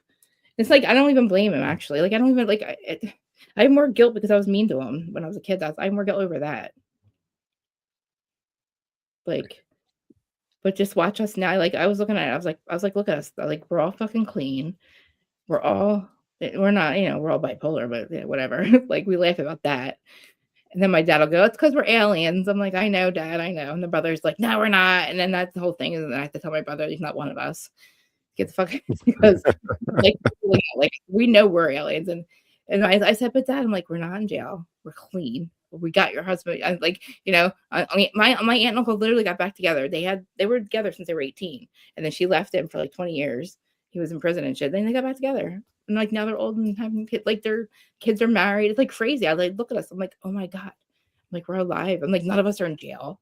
I'm like, nobody's in trouble. I'm like, for the most part, we're okay. Like, you know, there's no more like there's no, you know, they're old now, they're in their 70s. So it's like there's no more that. There's no more funny stuff. Like they're not outlaws, retired outlaws, I call them, but they're not like they think they're cool now, but they're really not. I'm like, Dad, you don't do shit. Like you're too old. Like you're gonna end up getting in trouble. Like literally, my mom just left his ass for something that happened 10 years ago. I don't know. He wanted to go to this, like when my mom was, the guy that my mom was saying, me, him, and my fucking sister in a car going to this guy's house. I said, what the fuck do we think we're doing? I was like, we got there, like, we're like, what are we doing? What the fuck do we think we're doing? We like, get the fuck back to the house now, Dad. So turn the fucking car around. This is ridiculous. We're not going to beat him up. Like, I don't know what we thought we were doing. Like, literally, I said, Dad, come on. Me and my sisters were like, this fucking guy called my mom sexy, this motherfucker. I was pissed. I was like, dude. Then I'm like, guys, what are we doing? I'm like, turn the fucking car around, Dad. Like, this is crazy. I'm like, what are we going to tell his wife? Like, what are you going to beat him up? But Dad's like, I'm going to fuck him up. I'm like, no, you're not. She made me cut my hair. This motherfucker's got long hair. I'm like, I know. Please turn the car around, please. I'm like, this is crazy. We were just so late. I'm like laughing. I'm like, this is nuts. Let's go back home, please. I'm like, I don't know what the fuck we're doing. Me and my sister are nuts. It's like we feel like we're 6 years old again. Like literally, I don't live with my parents. So obviously, what am I thinking? Like my mom's leaving me or something, right? I'm like, nothing's changing. Like I'm not losing her. I was just mad at her because she hurt my dad badly. But I get it. I kind of get it, but I didn't, it's weird. My mom showed no signs of unhappiness. I mean, I don't know what happened. I thought she had no feelings. I didn't think she had emotions because never really see her get angry. She used to say, I used to sleep at night. She would say shit like that. But like, I didn't think she hated him. I didn't think, like, I don't know. I didn't know that she hated him as much as she did. Like, she fucking hates him. She left last October. She has not even she don't even care about her shit. She's fucking out. She went to live with my aunt. She's like, I thought she was happy before. And now I see her. She's fucking really happy. Sorry, Dad, if you're listening, but she is. And she hates it. It's so sad. It bothers me. She hates him so much. but I get it now. But I didn't understand. My sister's the one that lives with them, like, but she was living to take care of them because they were getting a little older, you know. And my dad, like, he can't move as much, but like when she left, she was doing a lot of things, and she basically said, "I'm not taking care of him. I just want to take care of him." She just, I struggle with not knowing I'm shocked still. It's weird. Like, I love my mom to death to me, but then I'm looking back now and I'm like, whoa. She didn't have, like, my parents were Italians, and she wasn't allowed to talk about her feelings. Like, she only married my dad because to get the fuck out of the house, because, you know, she's living a Catholic house, like Italian Catholic, like she wasn't allowed to do anything. And I realized my grandmother didn't have feelings. I don't think they didn't have feelings, but we just didn't talk. They don't talk about their feelings. And like my mom couldn't, so she doesn't express herself. But she was so fucking unhappy. And like that's really all she can say to me, because I'm like, Mom, Mom, how could you cheat on? Like, how are you having an affair? Like, how does this happen? Like, you're having an affair? We laughed about it. Literally, my dad gets a prank call. We thought 2 days before she leaves, some random lady said, "Hey, Mike Clancy, your wife Anne Marie, blah blah blah, is having an affair with Keith, blah blah blah." I just called them, and like, and my dad's like, "Who the fuck is this?" And she's like, "Just no," and hangs up. And we're like, ha ha ha, joking her. I'm like, "Oh yeah, like a prank call." They laughed about it. Like, we're like, that's the last thing. Me and my sister are like, that's fucking weird, right? And then 2 days later, she's like, "I'm out of here." My sister's called me. She's like, I'm like, "What do you mean?" She's like, "She's fucking leaving." I'm like, "What?" She better get the fuck over here. Get the fuck over here. And look, and we unfortunately looked through her cell phone, like, because my mom's using a cell phone to her, my dad, like, "Mom, for 5 years you're texting another guy." Like, I'm just saying, everybody knows it's not a secret, so I'm not like getting nervous. But think about it. I didn't know my mom I didn't think she even paid her. My mom, I thought she was an angel. I know she paid her bills on time. I knew she was a good one. My dad was, you know, she was a good one, right? Like, but holy shit. I'm like, I look at her now, I'm like, "Mom, I'm somewhat glad you're not perfect. And I get it. Now I get you, because now I realize we're more alike than I thought." But like, remember, like, you're not supposed to know how your parents feel. I'm like, well, like, you know your parents' character, though. Like, I kind of was joking around in the beginning. I'm like, "Mom, you're a liar and a whore." I'm like, holy shit. I'm like, "You're a fucking mistress, Mom. You're a fucking lie." Like, but I was mad, but that's just how I communicated. And she'd be like, and then she just like kind of was like, "Oh, she don't give a fuck. She does not give a fuck." And good for her. She had cancer 3 times. I like, "Mom, is this because you had cancer and you got better? And like, fuck this, you want to be happy, right?" Like, I would, like, I feel now, I feel more bad that she was unhappy and I didn't know. And I can't imagine holding that in and like living in chaos, because I guess my sister is chaos living there. I didn't realize how, I thought my mom didn't care. I thought that was her house. I don't know. Like, I thought she was just, my mom. That's who my mom is. It's like, everything's great. Everything's wonderful. Everything's fucking perfect, right? And then it's like, she just looked at me. She goes, she's like, "I'm not going." She's like, I can't believe you guys didn't think I was. How did you think I was happy?" I'm like, "Mom, you don't talk. You said nothing." I said, "Why didn't you tell me you're unhappy? Why would I do that?" I'm like, "Oh, I don't know. It's your husband. I don't know. You've been with him since high school." I said, "Mom, like, it's just crazy," because she just acted like, and she just had, like, her life never existed. That's what it is. That life never fucking existed to her. She don't give a fuck. She don't even want her clothes, dude. I'm like, holy shit. Like, wow, holy fuck. I thought they're like my little gold parents, like their grandparents now. And all 4 of them get along. All 4 of my parents, because fuck, it's been like fucking a long time, a long ass time. My stepmom's been in the picture for a long time too. Her and I are more alike. And then she calls me, she's like, "Your fucking father's fucking gambling. Now I'm leaving him too." I'm like, "So now you're getting a fucking divorce too? Fuck my life." I'm like, "This sucks." I'm like, then I'm worried about him because he relives on gambling. I'm like, gambling? I'm like, Jesus fuck. I'm like, really, Dad? Whatever, man. He stopped now, but like, that was the whole thing. I'm like, now you're fucking getting the divorce too. I'm like, "Great, I'm gonna kill." Like, this is nuts. I'm 40 fucking, however, I'm not gonna say, but like, and here I am, and my husband's like, "Calm down." I'm like, "No, my fucking parent. I don't know who I'm gonna live with now. I don't know who." Like, like my sister, because we're 6 years old. It's like we're 6 years old again, you know. And shit, my sister's still losing her mind. Now she's not talking to my mom. Now she's not talking to her.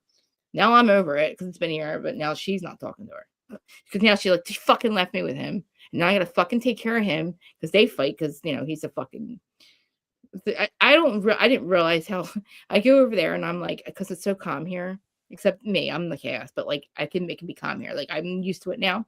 I was living in fucking toxic communication. Like, all we did was scream at each other all the time, but they still do it. I'm like, "You are fucking nuts." I'm like, you're like, I told my dad I was gonna slice his fucking throat last time I was there. I said, "I fucking hate both of you." Like, because we're just really bad when we fight, and it's over dumb shit. And they made me get so mad, but like they do this all the time. And I'm like, Shannon, how the fuck did we? I said, holy shit, I just realized I'm yelling at you guys for this, but I'm doing it too. I'm telling you, I'm going to fucking kill you both. Like me and my sister almost killed each other again over just like, I don't know. I don't fucking know. Like it just like, and then, but that's how they fucking live now. And it's like, I didn't realize that. Like me and my dad, like sometimes we're closer now, I guess, because it was like, that shocked us. When my mom did it, shocked the fuck out of us. Because we're like, holy shit, we didn't know she had dinner. And then I'm like, oh shit, we didn't underestimated my poor mother. Like, she's like, what, you didn't think I would leave? I said, Mom, why the fuck would you leave? I thought he was gonna, I thought you were gonna find out one day he cheated on yours. I knew a couple of things that made me pissed off at him. It had to do with my friends. And I'm like, you're fucked up, dude. Like it was a lot, it was a thing. But it did, I don't know. He's like, I cheated on her 25 fucking years ago. I'm like, I didn't even care about that. He's like, I got a fucking blowjob. She didn't give a fuck. And my mom's like, no, I didn't care. He got a blowjob. I'm like, I said, Mom, but you just had an affair. You like are with another. You're like the dude you were with between that. The guy that I didn't like. This guy, I didn't like that. I don't like this guy. I didn't like him. I don't know why. I was 6 years old. I didn't fucking like him. But then she gets back to my stepdad. And this, here. Oh, I'm like, who? Keith, who? I'm like, that dude?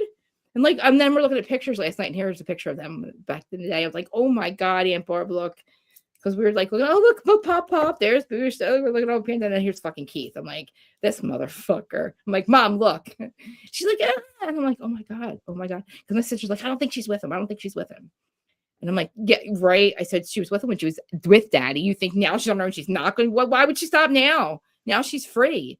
Now she's allowed, but he's married. But guess what? Oh, listen, I don't give a fuck about this guy. His wife's dying of cancer. It's not fucked up.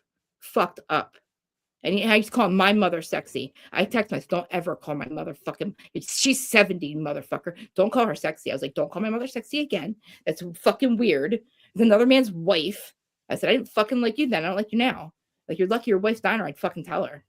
Seriously, why should my dad be doing like literally? Fuck that. Like, I get so I need therapy because it pisses me to fuck off. I don't know why I'm more mad at this guy. I don't know what I'm mad about. I just like I get it. I totally get why. I didn't say it. I just get it now. But I think he's I don't know. It's just something about another man. I don't know, man. And my mom, she ain't any better because this woman's dying of cancer, you know? But it's like, I don't know, like, were they in love the whole time? She won't tell me. I asked her yesterday. I said, Mom, were you in love with him? Like, you were married to Daddy for 40 fucking years, my stepdad, who's my dad, basically, you know? My other dad was, you know, it is, she's like, Chris, you know, yeah, like he just, I didn't want to take care of him anymore. I'm like, Mom, that's so fucked up to say. She's like, look, he's fucked. She's like, but he's an asshole. I'm like, I know, but I hated him. I didn't know you hated him. I realized that he was mean to me. Like, me and my sister and him, we would always, like, I don't know.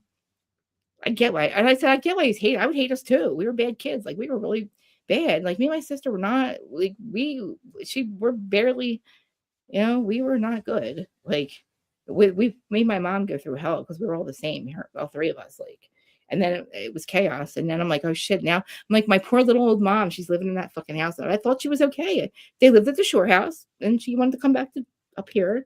And it's like, I didn't know why I was like, why'd you want to leave the shore, Mom? But like, she did have cancer 3 times. That would make me, I'd want to be happy. If I beat cancer 3 fucking times and I'm 70, I'd want to go and be happy. Like I said, go find your happiness. I just wish you would have waited. Or I don't know. I said, Mom, what was the end game? Like, were you just do this for how long? What were you like? What were you guys going to do? Because you got some lady calling your fucking husband, telling on you, which is so fucking weird to me. I feel like I'm in an alternate universe. Look at that. That to me sounds so fucking like fucked up. I'm like, so Mom, this lady knew you were having an affair. She saw you in a parking lot. You weren't just talking. What the fuck were you doing? Like, you know what I mean? Like, who are you, lady? Mom, I love you if you're listening. No, I love you. I'm just saying. Like, it's just more like, honestly, like, I can't, I have no room to talk, but like, dude, I was 15. I met this guy when I was 15 and I didn't tell him to marry somebody else. That's not, you know, whatever, man. I wasn't going to marry, I'm not marrying my dad. I'm not. I knew one day my husband would get locked up and go to jail. That's just not a sustainable lifestyle that they did. It wasn't, because look what happened. Like, it's none of it. He's in prison and my dad was always in and out. And like, now my mom's like, fuck you, out. She's out. So that's not, to me, a sustainable lifestyle. I know my husband's not ever going to go to prison. I hope not. I know he's not fucking spending our money. Like, he's not on drugs. Like our bills are paid. You know what I mean? Like I didn't growing up. I don't know why. Like I didn't think that we would ever lose our house. But then again, I'm like, my mom's got the credit, my dad's got the money. How's this always going to work? If one of them's gone, we're fucked. You know what I mean? Like I guess she stayed with it. Like it was a fucked up thing. Like not, you can't. It was weird. Now I don't know what the fuck they're doing. Now they have to like try to split. They're 70. They're trying to split their assets at 70. I said, why don't you just keep it the same? Who said you guys marrying somebody else? Like, what are we doing here? Like, honestly, she's still gonna get his pension no matter what, or whatever the fuck it is. Not pension. What do you get when you're Social Security? Is it when you're soon 65 or something? She's entitled to that. And like he on paper, he just has. I think the houses are all in her name. I don't know. She's gonna in Jersey. I think. Well, they're selling the one house, so they don't have to sell. Like they would have to literally sell both houses, and then just it would be stupid. He's living in the house that they live in up here, and they have to sell one of the shore houses so she could have her half. And I'm like, but you guys are like, I'm like, why are you selling that? Like, it's just like I don't know. It's just weird. But she's like, but I need to buy a house. I need money somehow. I was like, well, why don't you just move to the shore house, mom? But like, but that's stupid. It's just weird to me. I don't know. It's just weird. Yes, my poor fucking chat people. They have to listen to me. I'm sorry, guys. Like literally, I'm so manic. I could talk probably for another hour about fucking shit. Oh, we're good. I'm good. Weird because I think about like I'm good. Like I only like people are like, oh, you're not over. I'm like, I kind of am, but I have to get it out sometimes. And I repeat myself. Believe me, this whole thing you heard, you'll hear. I repeat myself, and my husband knows better. Like when I'm processing something, I'll just keep because it's like, what else am I going to say? It's a truth. Like I can't sugarcoat anything, and it's like, and then my husband's like, look, it's not about you. My dad will say it's not about you. I'm like, well, then don't fucking ask me then. Like, cause don't ask me how I feel about it. Like, I'll have my feelings, but dude, I'll go talk to my fucking plants. I'll talk, you know what I mean? But like, thank God I have my fucking chat people or my friends that like literally know that I need, if not, they know better. Like they know that I'm not good when I'm not good. And I'm not good. Like, I don't know why. But it's like, it's not about me. So whatever. That's like, I hate that though. It's not about me, but like her recovery, like my best friend, it's not about me, but like, I'm still going to hurt if something happens. I'm going to fucking die. Like, I don't know. It would kill me if something happens to her and I'm just waiting for it. Like it's, like it sucks. I just, like, I know how hard it is to stay clean and I'm on Suboxone, dude. I'm still on Suboxone. Like I started doing it right in 2012. It took me, I was on it since 2007. I'm still fucking on it. I hate that I'm fucking on it because I don't have any, they're like, so I said to my doctor, I want to get off it finally. Right. Cause like, what the fuck am I still taking it for? I'm afraid of withdrawal. That's literally why I still take it. And there's a way you can do it. My doctor basically said, no, my doctor, I've known him all this time. He literally played the harp in my wedding like that. He knows what it would mean to me to get the fuck off of him. And I'm like, I'm still going to come here for my other meds. Like, dude, he basically said no. I'm like, what?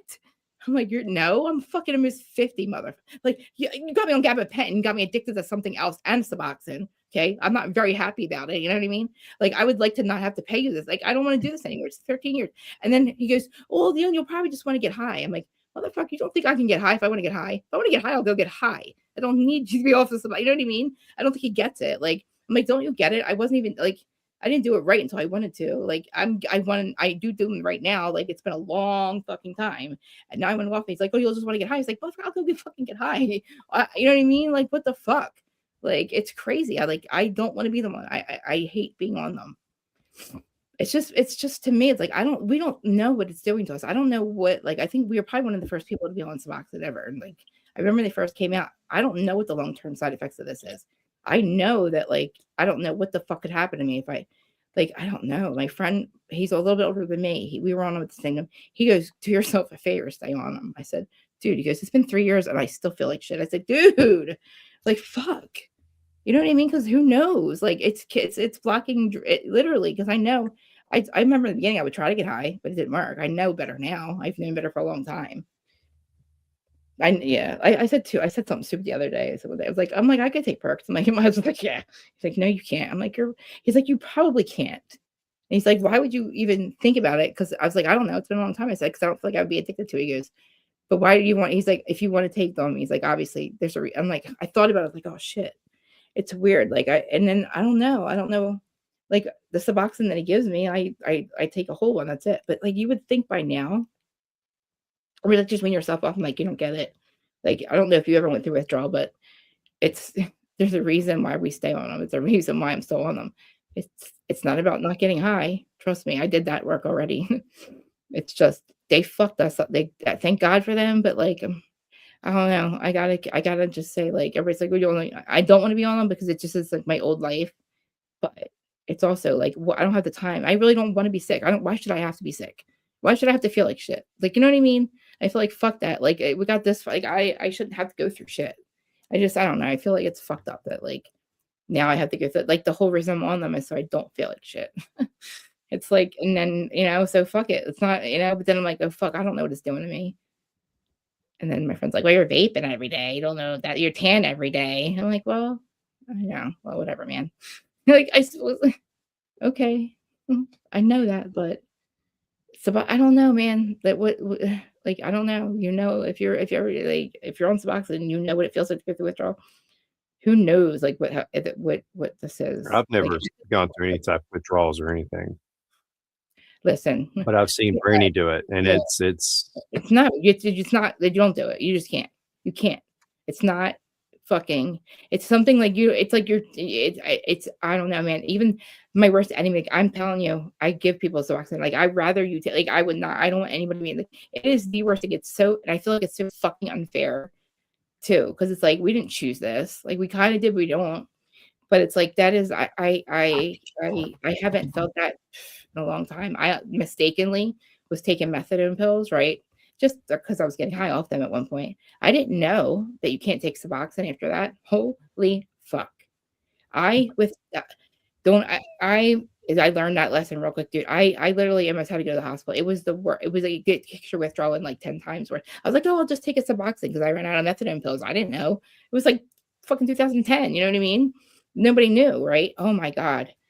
So yeah, but I haven't withdrawn, and it's been a long time, probably since before I OD'd. But I almost ran out one or two times, but since I've been here, I don't run out of them. But like, oh holy fuck! But it's like crazy too because I hate going to the fucking doctor every month. I just hate going there. I hate going there. I always hate going there. I hate sitting there. I feel like I watched. He should literally just call them in at this point. I'm the only one that probably pays him. I'm probably the only one that's fucking cleaning that place. I'm just saying. Like I show up every month. It's like, but I'm like, it's like my poor husband's got to drive me. It's like not his life. Poor guy. I brought all these fucking pieces of shit in his life at one point. Like I feel like my wedding picture, right? There's 5 X's over my bridesmaids' heads because literally one by one, systematically, they have tried, like they're stolen from him. He did not choose this. Our gun got literally my best friend's husband stole our gun. His poor, like, and he had to look for it too. It wasn't just like easy. Like he was like helping me move hard, like heavy shit that I needed moved out of the house. And literally I walked away for like 10 minutes and within 10 minutes, motherfucker stole my poor husband. Like it's still a gun. I couldn't report it. And then that was the last thing. And then somebody stole our card. Like we have the HSA card, which is like money on the card for your prescriptions. It's like the deductible, but you can pay for people's prescriptions or my prescriptions. My friend stole it. We didn't know he was using it. Like it's like crazy shit. And I'm poor. And then my best friend steals his wallet. Why she's fucking his brother who just left his wife. Like I need a fucking camera in my house. My sister comes here. And my brother-in-law gets kicked out next door. The houses are attached to each other, so his wife is there. He comes over here, little dope fiends, and I'm like, all right, they party for one. I said, my sister's fucking here, your brother's here. Of course they're fucking. Well, because they're in the room. Well, that's the window where the window is literally where you can walk out on the roof. Well, guess what? You walk out of their other fucking master bedroom. My sister-in-law walks out of the fucking bedroom, out of the fucking window, walks over to our window, walks in, bucks. But we're all fighting upstairs. This is like more of my poor husband because I'm like, you can't kick your brother out. We can't kick my sister out. Well, we did after like 3 days of us all fighting, and I'm like, Shawan, this that. And they take my husband's wallet. I'm like, so then I haven't talked to her since. Like she was literally like she had the key to my house for like 20 fucking years, and this bitch stole fucking $800 and his wallet while my poor husband was sleeping on the couch because he was afraid to fucking like he was afraid they were gonna leave the door unlocked. Like he's like, they gotta stop. They gotta go to work. It's Monday. Like they gotta stop. Like coke, and it's like the whole thing. Like I'm fighting my sister-in-law. I got a scar on my head because like she went after my sister. My husband and my brother-in-law are trying to hold me down. I slipped out and went out the back door and ran around to fight my sister-in-law because my sister's fighting her, and they're not letting me out the door because I'm on probation. I didn't give a but like my sister's fighting my sister-in-law. I'm not gonna just, they Thank God the cops. Thank God they shouldn't press charges though. Because I'm telling you, like since I got clean, that fucking cop let me fucking get clean. Like I could not believe this cop did this for me. I said I have to do this. Like I do not deserve that. Like I was going to go to prison. Like even if I never had a charge ever in my life, a bundle full of dope would put me away for a long time.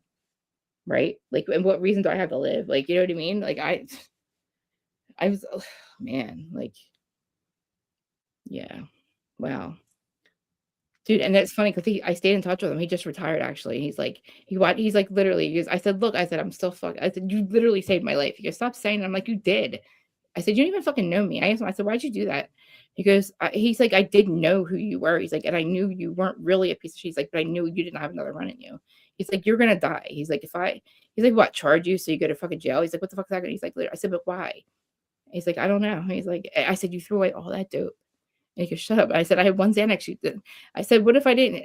He was going to charge me with it. I would have, like, I don't know how much trouble I would have gotten, but like, that was enough for me. Like, and then I didn't trust Sodat because I was like, oh, they're going to fuck me over. I had, like, every time I would get drug tested, I would go right across to the hospital and get the blood taken because I was fucking clean. And I was proving I was clean because I was afraid that they were going to like fuck me over or something.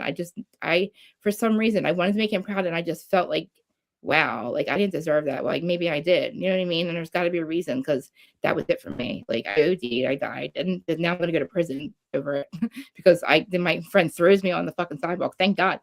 His girlfriend said they weren't even gonna take me to the hospital. I said, what? He goes, he didn't want to even take you to the hospital. He goes, he's like, I had a fucking. All I remember, I was sitting in the Acme parking lot, and I said, shoot me up again, and he's like, no fucking way. He's like, you can't. I remember him saying you can't do anymore, and I said, yeah, the fuck I can. I'm like, and he was right. And then like I don't remember. I went out, and it was like 8 minutes till we got to the hospital. My friend and the nurse, like, they took your car, I think. I said, what do you mean? I'm like, who? And he's like, they're your friends, whoever they were. We got you on. They won't put you on the sidewalk, and they said she's not breathing. She did dope. She's ODing, and they left. And they thought she was parking the car. They went to Camden. They sold my digital camera when they used to be cool back then, which I was pissed about, and my cell phone. And they took my car and I had to go fuck it. I didn't get back for like 2 days. Like, listen, that's on next cop. Like I literally, I was like, I didn't even really leave the hospital. I said, I'm going to go right to crisis because my parents said to fuck off. Like that was it. Like they did not, I was at, my dad said, walk your ass to the detox. I said, well, I'm already here. So I said, no, you motherfucker. I said, you get fucking clean. He goes, all right. And he actually did. It was weird. We had the same clean date, but I said, I don't know, Dad. I said, I'm Jersey sober and you just gambled. So are we still clean? He's like, yeah. He was running the Kiss Club. It's called the Kiss Club here. It's the NA meetings. He's been running them literally for the last, I don't know how many years since we got clean. I said, how's that work? And he's like, well, they know. I'm just fucking around. I'm not like yelling at him. It's funny because my dad, like, when I communicate, I am yelling. And they're like, stop yelling at me. I'm like, I'm not. This is just how I'm just yelling in general. It's just like, you hear me. Like, I hate Louis. I do hate him.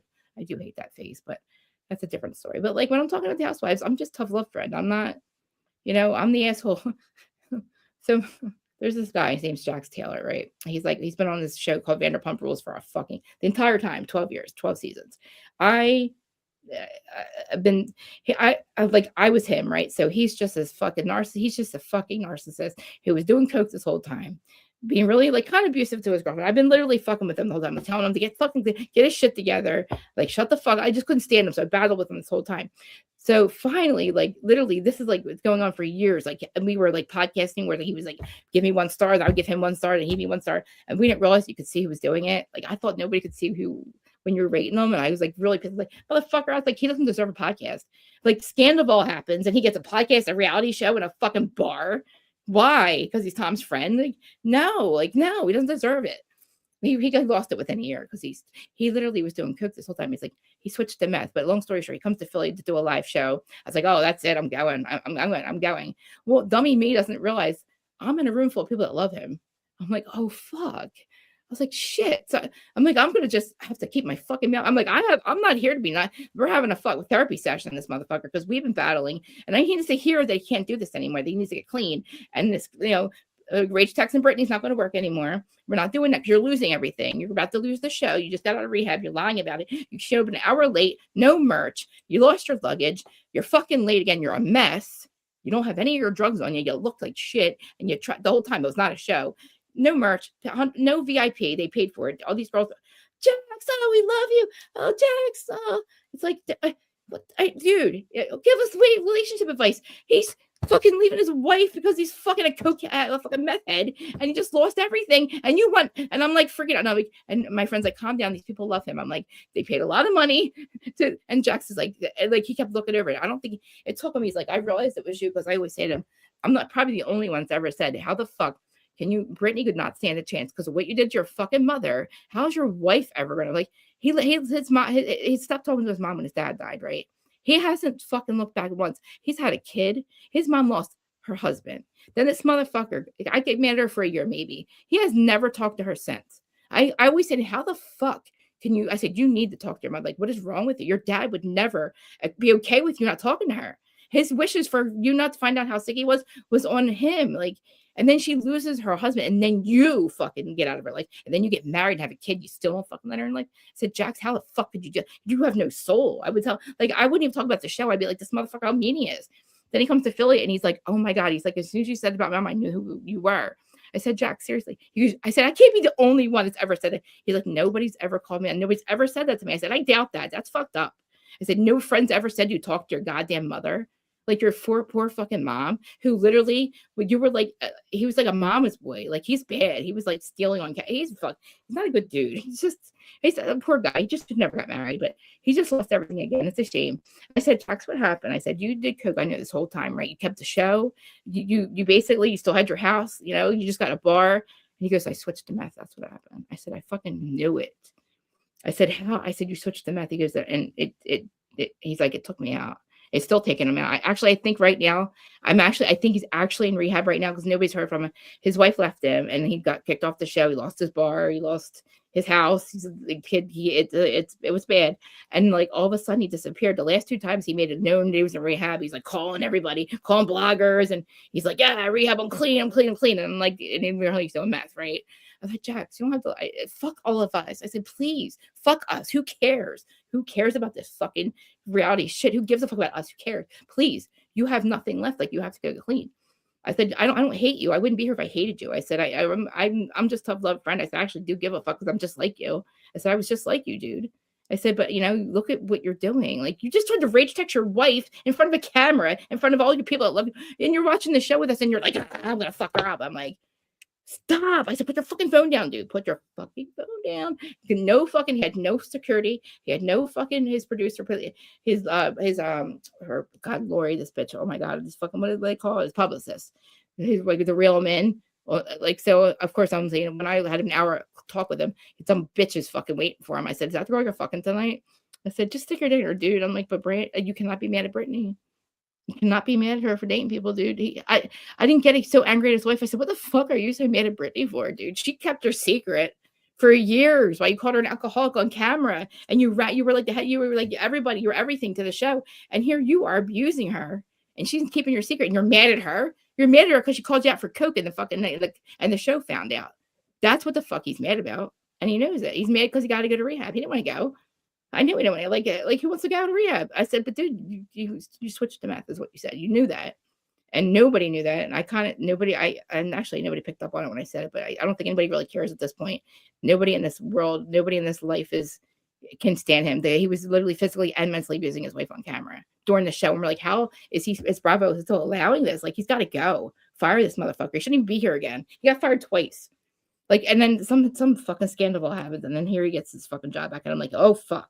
Now I'm going to have to spend 3 years convincing this motherfucker that he ain't special because now he's back again. And this sucks. Like, he deserved to get fired the first time. And like, he didn't deserve to get his fucking show back. He said the R word. He said a lot of dumb shit. And like, whatever. It is what it is. But he got his job back and he lost it again. I said, dude, watch it with you. I watch old shows of my lives that I did about him. And I say the same shit. Like, I repeat myself. And literally, I'm like, I just watched him and I said, guys, I'm still saying the same shit to Jax I said to him fucking 10 years ago. I'm still saying it.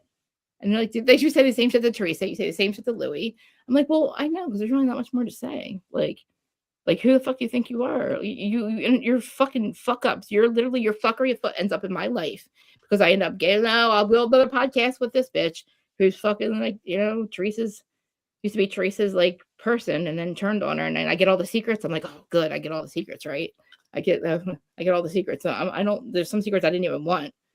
And now it's like, oh, now we can't expose her again because now she made up with her brother. Now I feel bad about it. Now I want to expose this other bitch. And it's like, that's not a nice thing to do. Let her be a fuck up. This girl. See, him, Terry, we could totally do it to Jen Aiden. It doesn't have to be Teresa. I know, Carrie, I know. Well, if I'm not here right now, I would be, I didn't want to, I would be doing this outside of the plants. I'd be just repeating myself. I'd be talking to the cats. These poor people. Sorry, guys. I apologize. Seriously. Oh, you're good.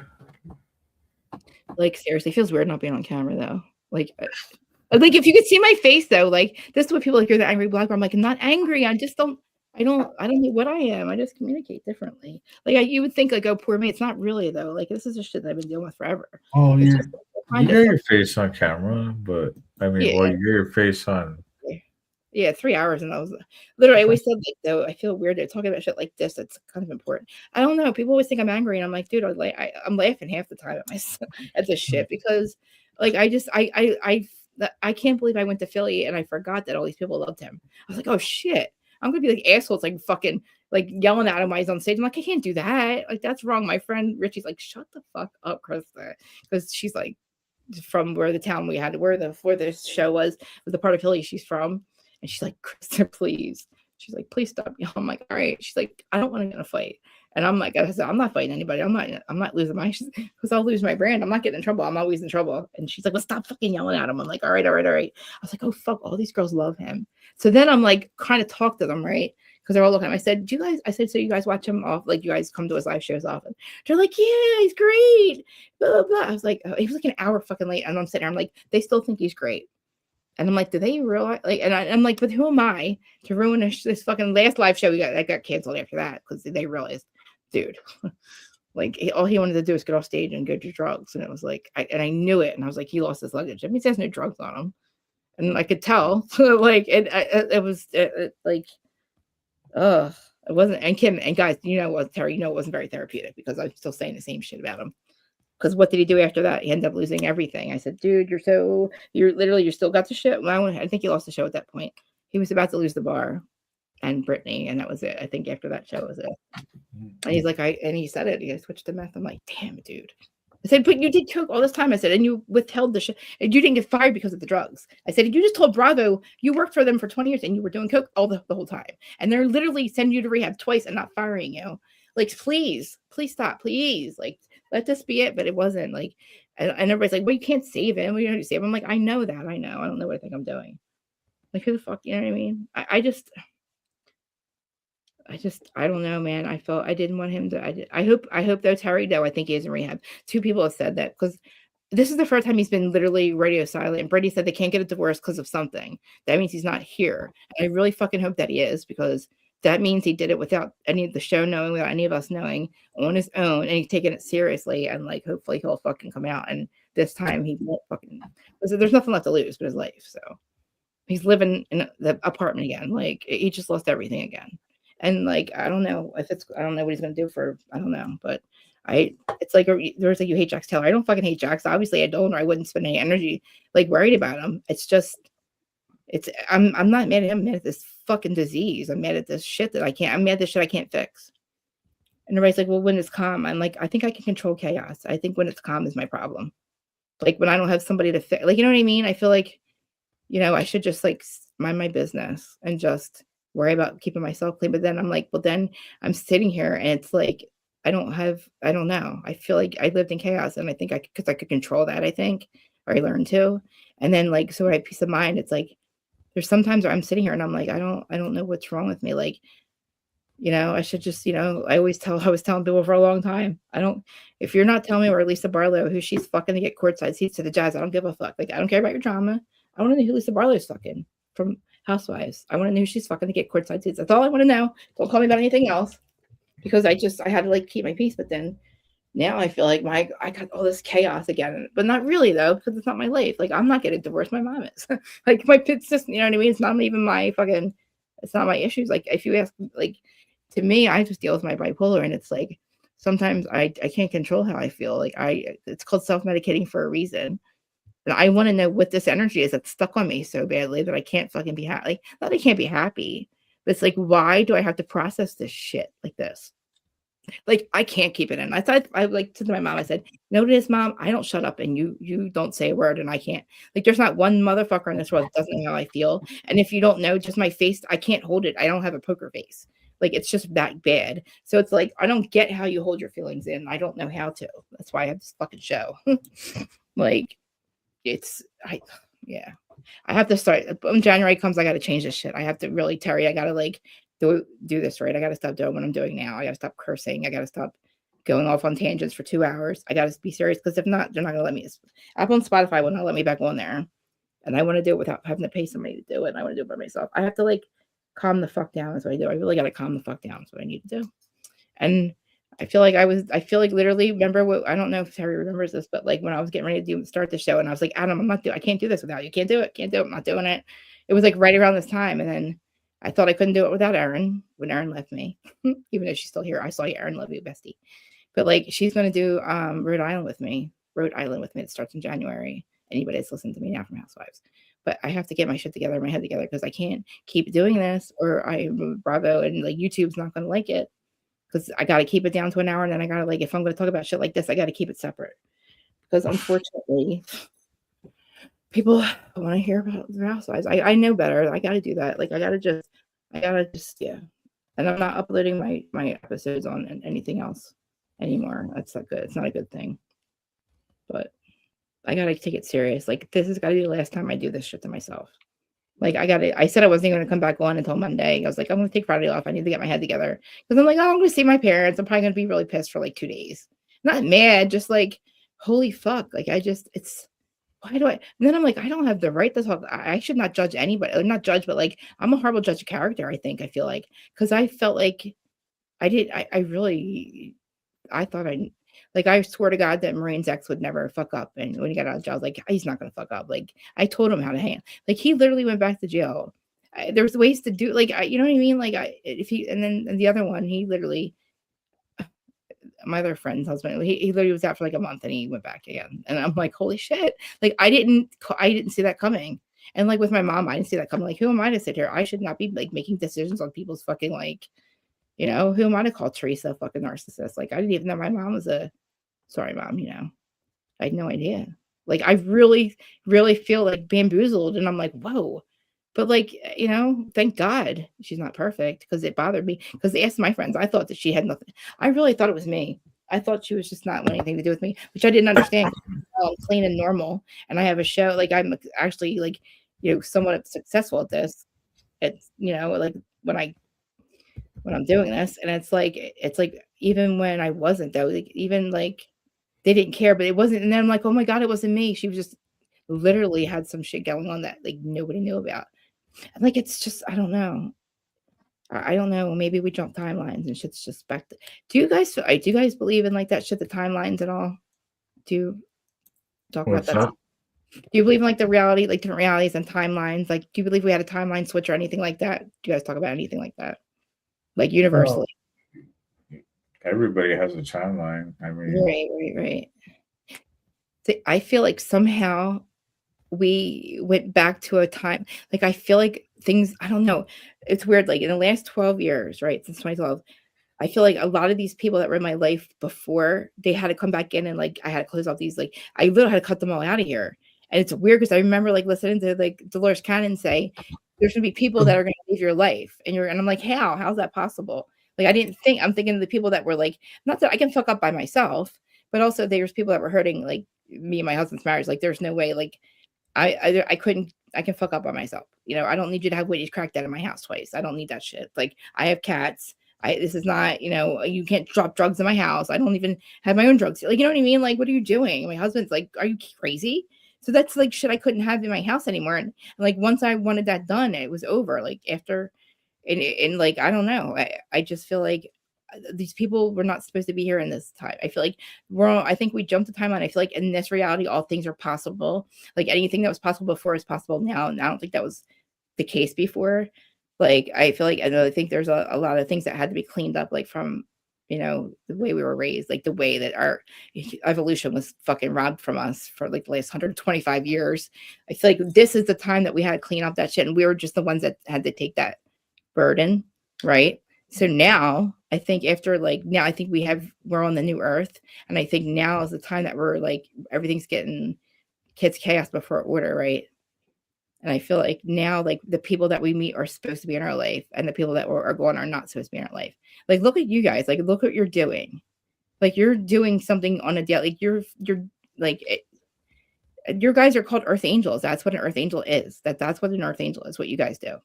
That's what that is, and that's what you're here for, right? So the people that we meet now are supposed to be in our lives. I think. Yeah. I think this timeline, all things are possible. So. Hey, Keith Pub, I saw that you posted up earlier. You have a good night, man. I saw that you wanted to head out. Sorry, I don't stop talking. Oh, no, you're good. No, I hope that that you guys, I didn't scare you guys off.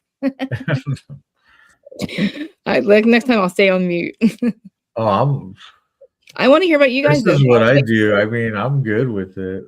I want to hear about your lives next time. I just talk. Oh my God, 3.5. Dude, does that really say 3:30? Does that really say 3:40? Dude, Terry, is that the longest I've ever done this? Oh my God, I should probably like chill the fuck out. I need to calm the fuck down. This is nuts. I'll be fine tomorrow. I'm like laughing at myself now. My friend's like, you know how sociopathic that is, right? Like you're crying and then you're laughing at yourself because you're like, what the fuck am I crying? Like, what am I doing? Yeah. Like, I'm not 6. Like, I have to tell myself everything's fine. I'm fine. Nobody's like, my husband's not like, you know what I mean? I don't know. I don't know what it is. I just feel like I have to, yeah. I see you there, Road King. Thanks for tuning in. Thanks for any of you Out. Yeah, that's what it's all about. It's so weird that I can't be on camera. I tried. It's just gonna keep fucking around, but dude, and my friend Dustin, he was here earlier.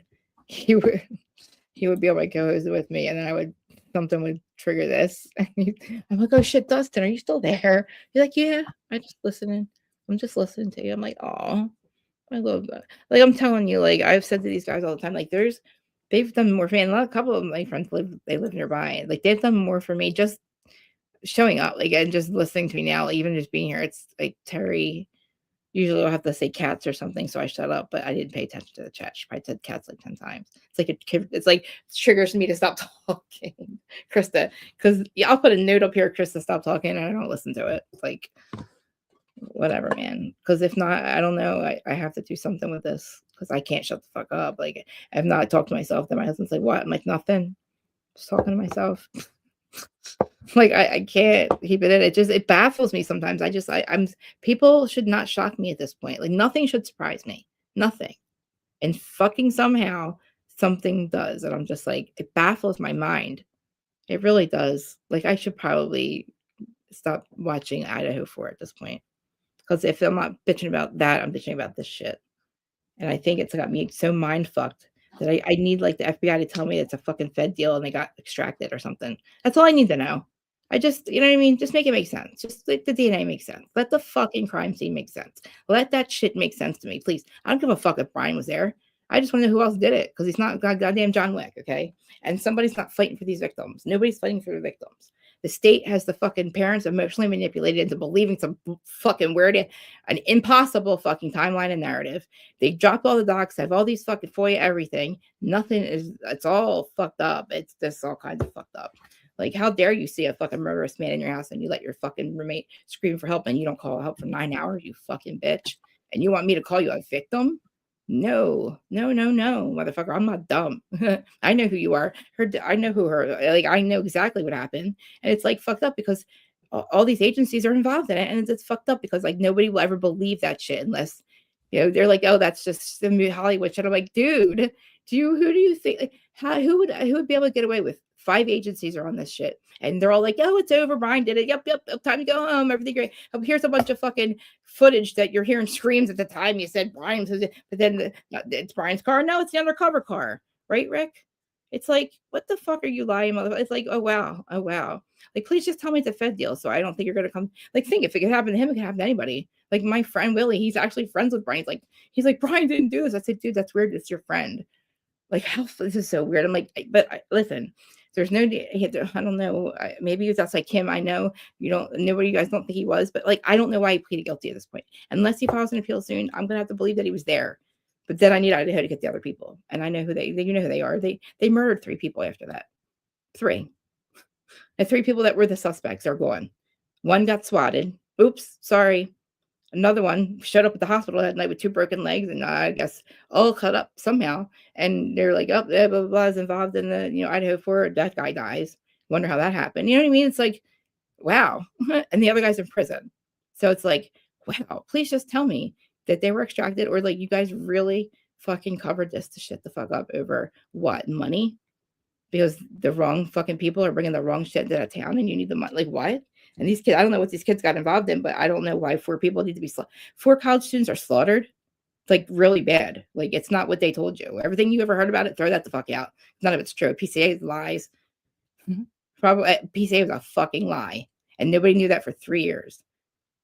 You have 2 fucking people that survived, that saw and heard everything and didn't call 911. They were shocked. No, they weren't. She said, we didn't perceive any danger. I saw a guy with a gun and a mask, and I saved myself instead. What the fuck? Wow. My sister screamed for help, and you said that, and you fucking tell me that, and you tell me that you don't perceive any fucking danger. Besides, somebody's in the house, and she's running for her life, and then you're trying to call your friends, and they're not answering, and you're in a house that's like a fucking, like a cardboard match. They fell down in like 3 seconds. They tore it down.